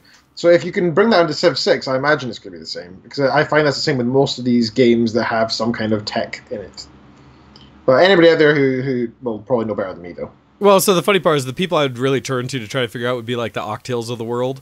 People I know who have always crushed these kind of games and go in knowing that these are the best ways to win kind of thing. And it's been so long. So I've enjoyed playing it and the process of it, but I feel like I either need to do some research or, God, because that game's got so much potential to read and learn, or something else to really get into enjoying it or even have a chance to win or do well in it. And so there's a little bit admittedly of like intimidation for me in the process right now, and I'm just like so I got to figure that one out. Beyond in the end, it's a single player game. There's to be intimidated about. If you can try it, and if it doesn't work out, then so be it. Well, and admittedly, I'm playing on Prince because I don't want to just roll over the competition. So the default normal mode, right? And I've tried a couple of the games where I've played it on higher ones, and I cannot even.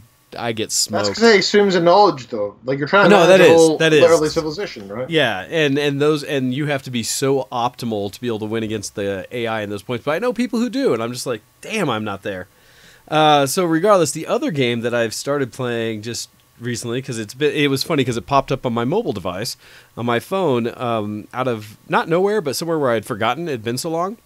But does the game Blades make sense to you, or do you know which one that is just off the top of your head? Nope, no idea. All right, so, and that's the key. It's been a while, but it's now currently an early release, and it is free. But it is the game from Bethesda that they announced at their big one about their mobile app. The one that takes place, basically, it is Skyrim Blades, or it takes place in the Elder Scrolls world, as the one that you can play both, like, standing or just in either optimization, either up straight or to the side. It works both ways. And I've played with it a little bit, so it does work, but it comes in currently saying early access when you load the game. And so this is one that's just kicked in. I've just started playing. I got through the first full dungeon, and I've just now come back to town after completing my first campaign or mission. And so now I am in the world with the tune I have made. Let's see if it even shows through well. That, of course, I always try to make someone that looks somewhat like me, because why not? But it is pretty, and I look forward to spending a little more time in it. Right now, the controls are very basic. You basically hold on the enemy that you're going to. You like hold until it charges, and that's an attack. And they have a little shield button that you hold for a defense. And that's all I've learned so far. I know there's magic in the game, and there's special abilities you can do that take stamina, but I have not gotten that far yet. And also looking at, not only can I go to town, there's apparently 2 other regions. It shows an abyss and an arena. Now, it is free to play, however, there is a store, so it looks like you can pay for access to other chests and things like that. You know, the general, because why can't you? But I don't see anything to me that says compelling reasons to do so. So I am looking forward to playing some more of it. It's interesting because when in the regular up mode, you can just click in an area and your character will move to that area and then you interact. So playing it one-handed. Turning it sideways, it's more traditional game in that you can hold down one side and it's your move button, drag around the screen to look around, and then attack again as you run into people. And so it makes it more like having a virtual joystick. So it's interesting how it plays it back and forth between the two. And I'll be curious to see if it comes out further than just on the mobile devices like they initially said. But I also like that they at least took the time to, like, it does transition really readily from being vertical to a horizontal layout and have it just work. So I will give Bethesda credit for kind of keeping up with the promise they made when they came out with it. So that just hit. You may or may not get access to it because I got into it when it got notifications saying, hey, this thing was on your wish list or whatever, or I hit the pre-order for it. So it was available, downloaded, and then it said, but we're doing a tiered release of it, so I didn't get access for a couple days. And then finally I tried it again, and it came up, and it's like, oh, cool, now I can play. So now I'm in it, and we'll try to play it out more. So that's what's going on with that one. All right. Other geek and things I've been doing. So those are the things that I have been playing. I guess I can go into what I've been watching. And the main thing I've been watching recently that I was going to bring up, and this is kind of something I've seen around my community when it comes to geeks and nerds and stuff about anime stuff all the way around. But it's a thing on Netflix called Love, Death, and Robots.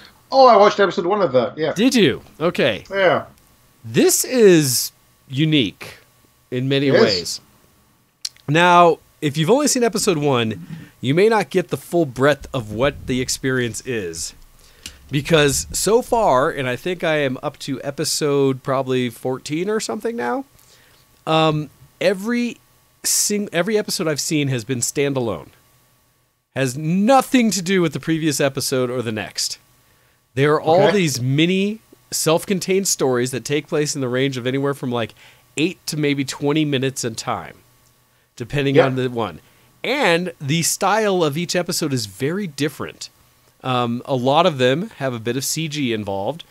Some are truly gorgeous in that the computer graphics and the animation things they've done have been amazing, astounding, like pushing the envelope. As well as others have been what look like basically hand-drawn, but I would argue probably, digitally drawn, but more the hand-drawn look. As well as some of them actually blend in some live action and actual actors involved in the series. Oh, I didn't realize that. Yeah, no, they're all different and they're really crazy. And I will tell you that, holy cow, am I loving it. Now, wait, Interesting. okay, so Hando just said something about Love, Death, and Robots, which I had not heard.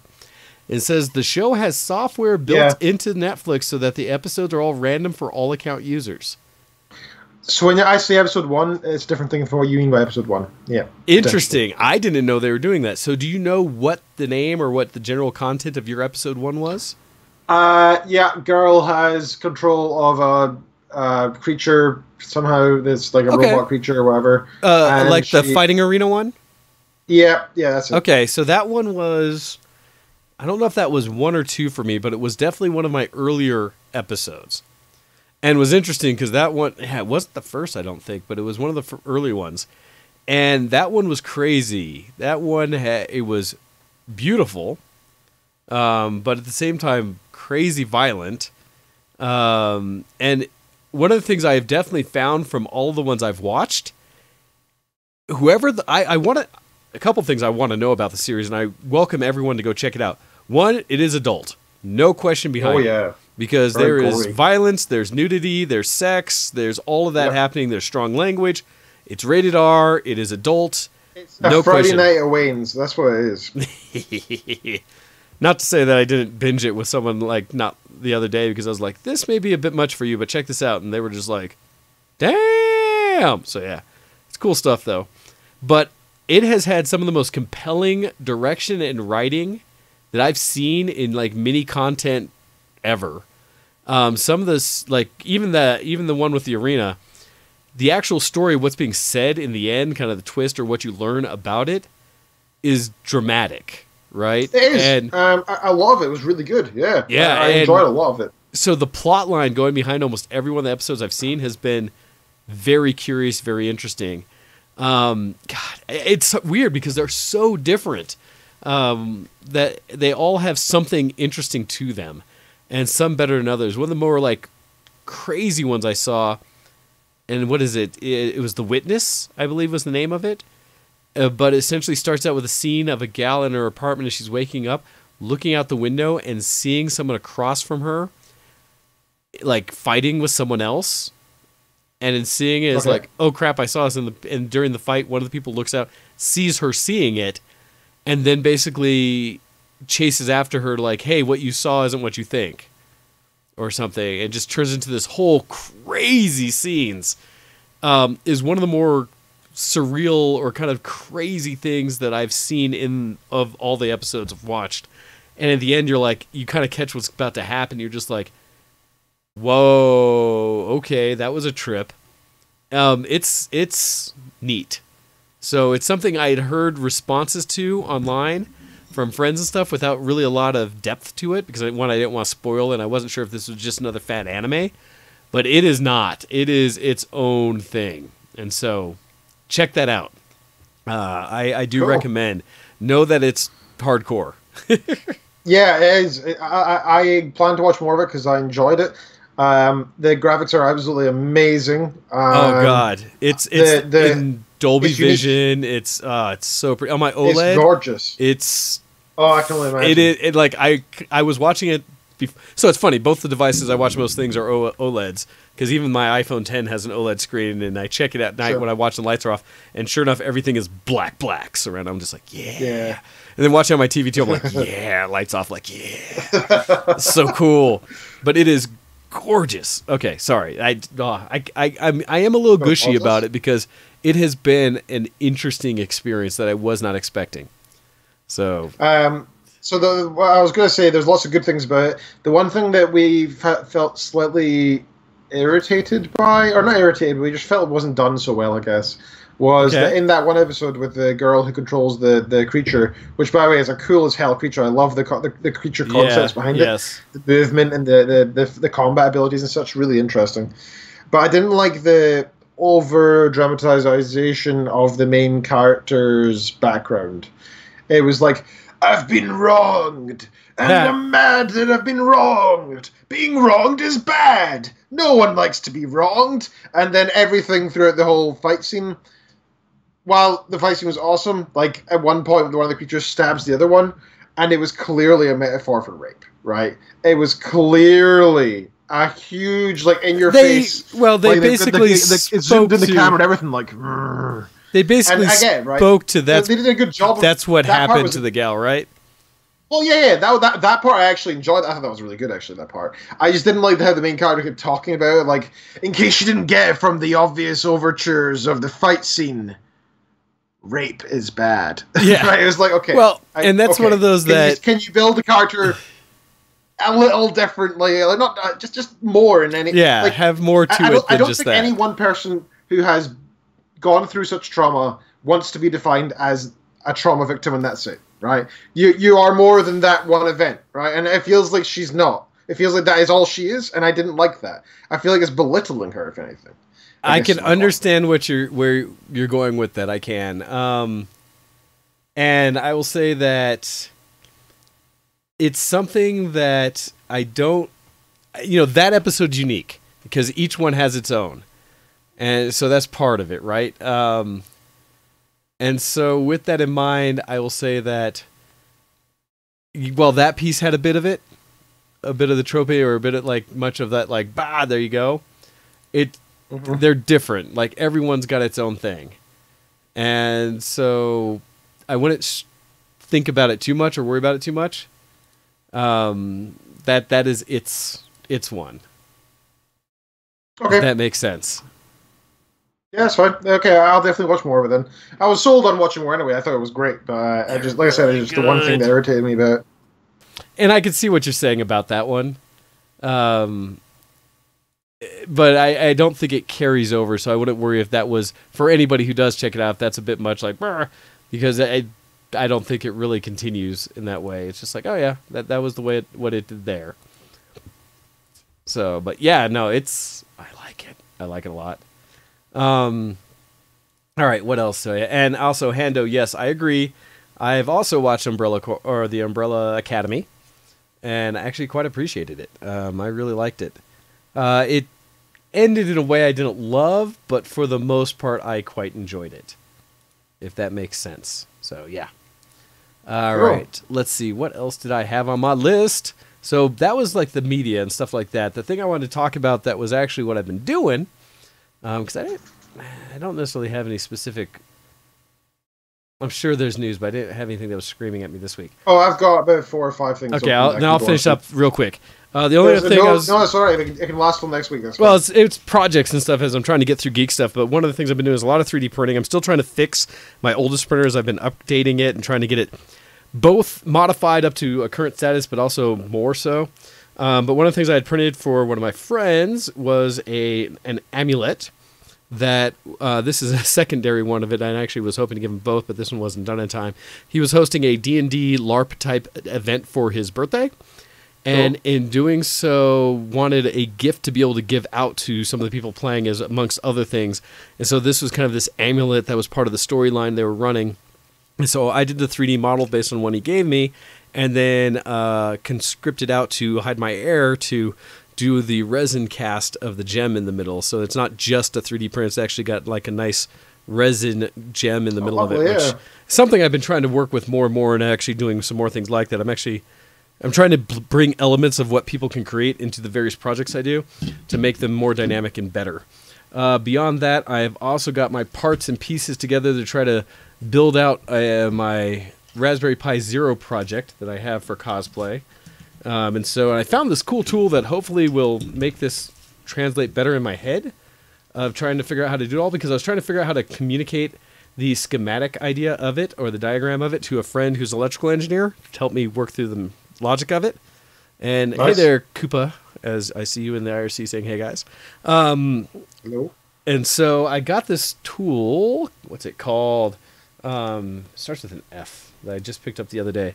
Actually, I have it next to here. It's called Fritzing. I don't know if that's something you've ever seen, Ken, but it's a tool called Fritzing that allows me to actually bring in schematics of different boards and stuff and connect them to different parts and pieces to kind of build out the layout and the diagram behind the scenes. So it'll take it from a physical view where you can actually see like a layout of the tools themselves, and then it'll translate it into the diagram, electrical diagram, as well as it'll have Wow. area to code in it as well. But I don't know if That's they all cool. connect, because I was basically looking for simulators.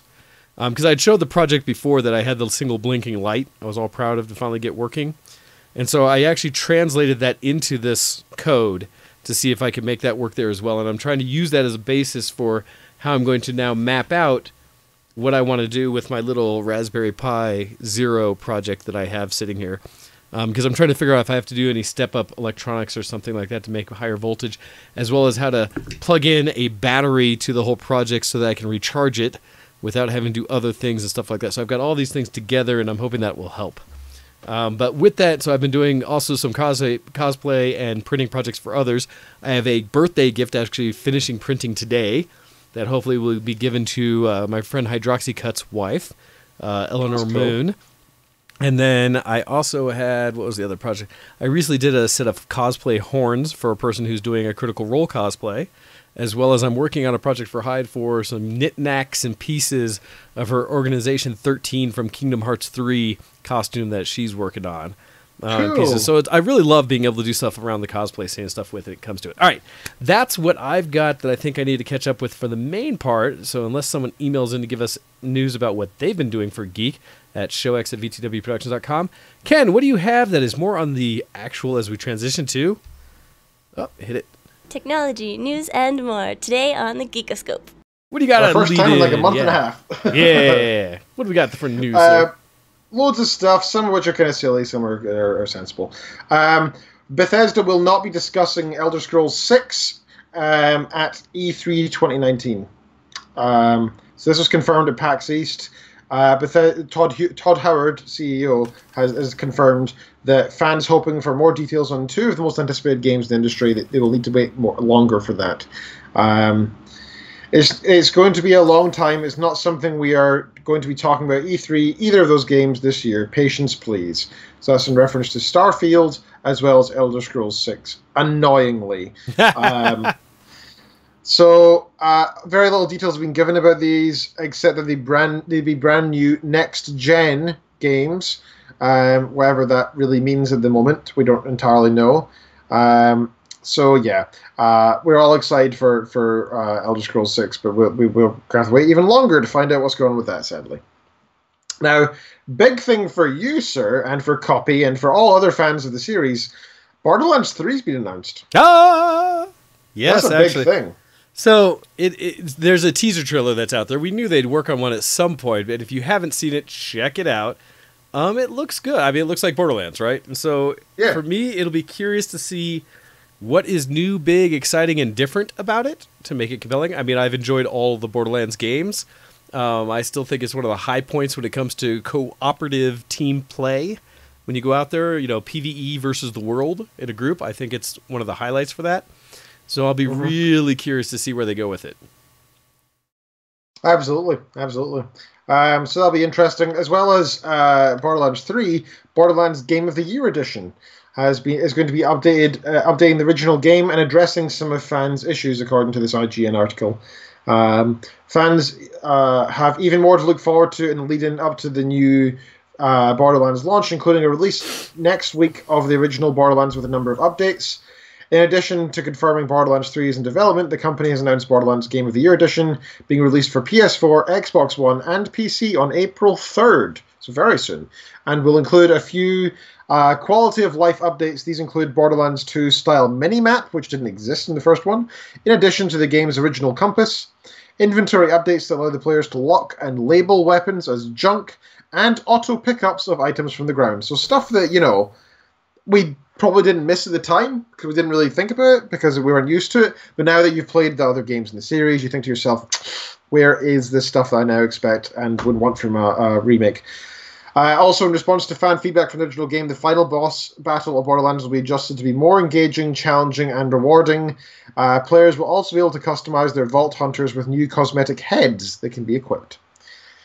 The Shift program is also being incorporated, allowing players to use golden keys to earn in-game rewards. Returning players from Borderlands 2 or the pre-sequel will earn 75 keys off the bat.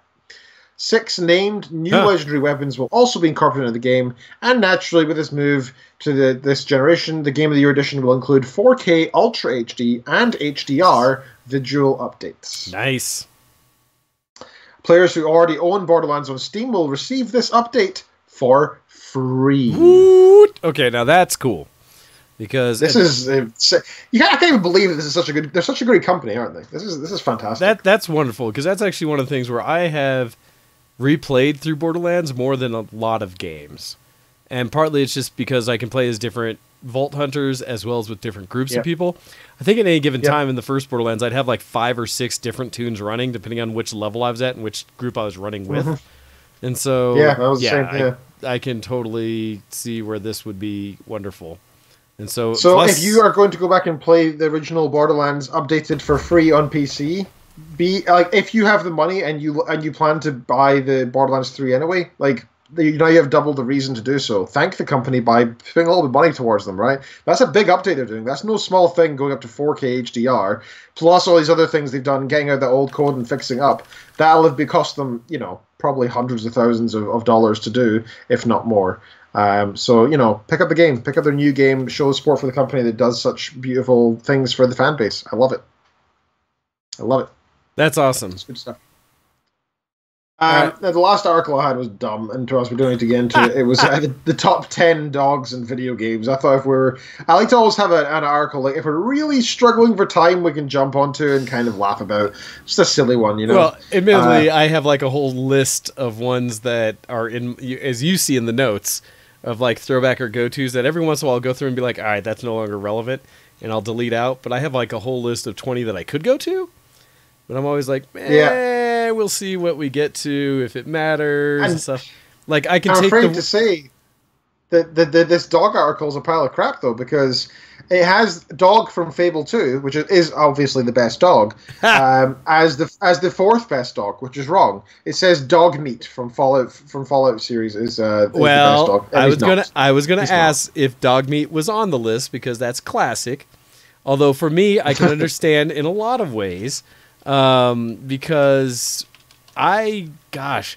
for me, Dog Meat is a wasted effort for me, because I never kept any companions in Fallout, because they always got in my way. Dog Meat's a crap companion, that's why. Well, they always got in my way, and so I was like, they're crap. I don't want them. The Fable 2 dog was awesome though, and if you know the ending of Fable 2, you'll know that there's the potential to cry, depending on what you do. And that's one of the hard decisions you need to make, which is awesome. Check out the Fable series if you haven't already. It's so good. Nice. Okay, and that's the show, I believe. Yeah, we've pretty much gone through everything. And so, minus anybody out there having questions or further comments for us, I would say it is time for us to log things out. Plus, I can't stick around because I have to pack up what last little bits I may need before running off and traveling and jumping on an airplane here shortly. I still haven't decided with the whole laptop thing. I think I'm not going to take it, and I'm just going to have to bust my ass on my phone. It's so much an extra hassle, and I don't know if I'll ever even open it. I'm going to be out all night, every night, doing things. And when I get home, the last thing I should do is play a game when I should go to sleep. Well, at least you've got your phone with you, so you can always entertain yourself that way with Netflix or whatever, right? Yeah, no, this has all kinds of entertainment on it, so I'm not worried about being entertained. It's whether I want to do other things more easily with it. And so that's more the concern. But with that in mind, okay, Ken, would you be so kind as to lead us out of here today? You have been listening to Show X live on Twitch, YouTube, VTW Productions, or Alpha Geek Radio, or wherever else are your favorite podcast player. Who knows? Thank you for tuning in regardless. You can send emails and interact with the show by sending emails to showx@vtwproductions.com. Tweet us at VTWShowX for the show itself, at GoHex for myself, and at DocDead for the Froshin himself. You can also like us on Facebook, search for Show X there, and you'll find us no problem. We are still posting news articles, interesting tidbits that we find in our own personal travels that we think are worth sharing with our fans. So that's entirely something for your benefit that you might enjoy following. It's a nice aggregation of all content we enjoy, including memes, which is great. You can support us on patreon.com/showx. Please do not do this if you have no monies. Please do it if you do have spare monies. That is basically it. Yeah, no, we love the support, but don't go out of your way. Yeah, we don't need that. That's just like keeping the show afloat with software and stuff. We're doing okay. We're all right. Don't feel like you have to give away your life savings. But you know what? If you listen to us frequently, and you want to keep the show going, this ensures that happens, right? Otherwise, thank you so much for listening to the show, and I will be in the after show Discord to hang out and play some video if you guys are too. Yeah, I might show up to chat when I'm sitting at the airport after getting through security. Yeah, you're and welcome everything. to. But beyond that, I hopefully will not be on because I won't be gaming. So with that, everyone, thank you again for listening to another episode of ShowX at VTWProductions.com. Happy I could be back with you this week. I should be for the next foreseeable couple until I either go to the LARP again or as we get into May when things get very busy again. So I should mention I won't be here next week. Hey, okay. So with that in mind, I will try extra hard to make sure I'm here so that I can continue to catch everybody up, and I will do a solo show next week, which is totally cool. Although, I have people if you'd like, I can reach out to people who've been wanting to come on the show for interviews, so I can also do that as well. So I'll figure that out. Awesome. All right, with that, thank you, everybody, and we will catch you again next time. And as Copy was intoning in the chat, here is the drop-in for it. So thank you, everybody. Goodbye. See you next zombie.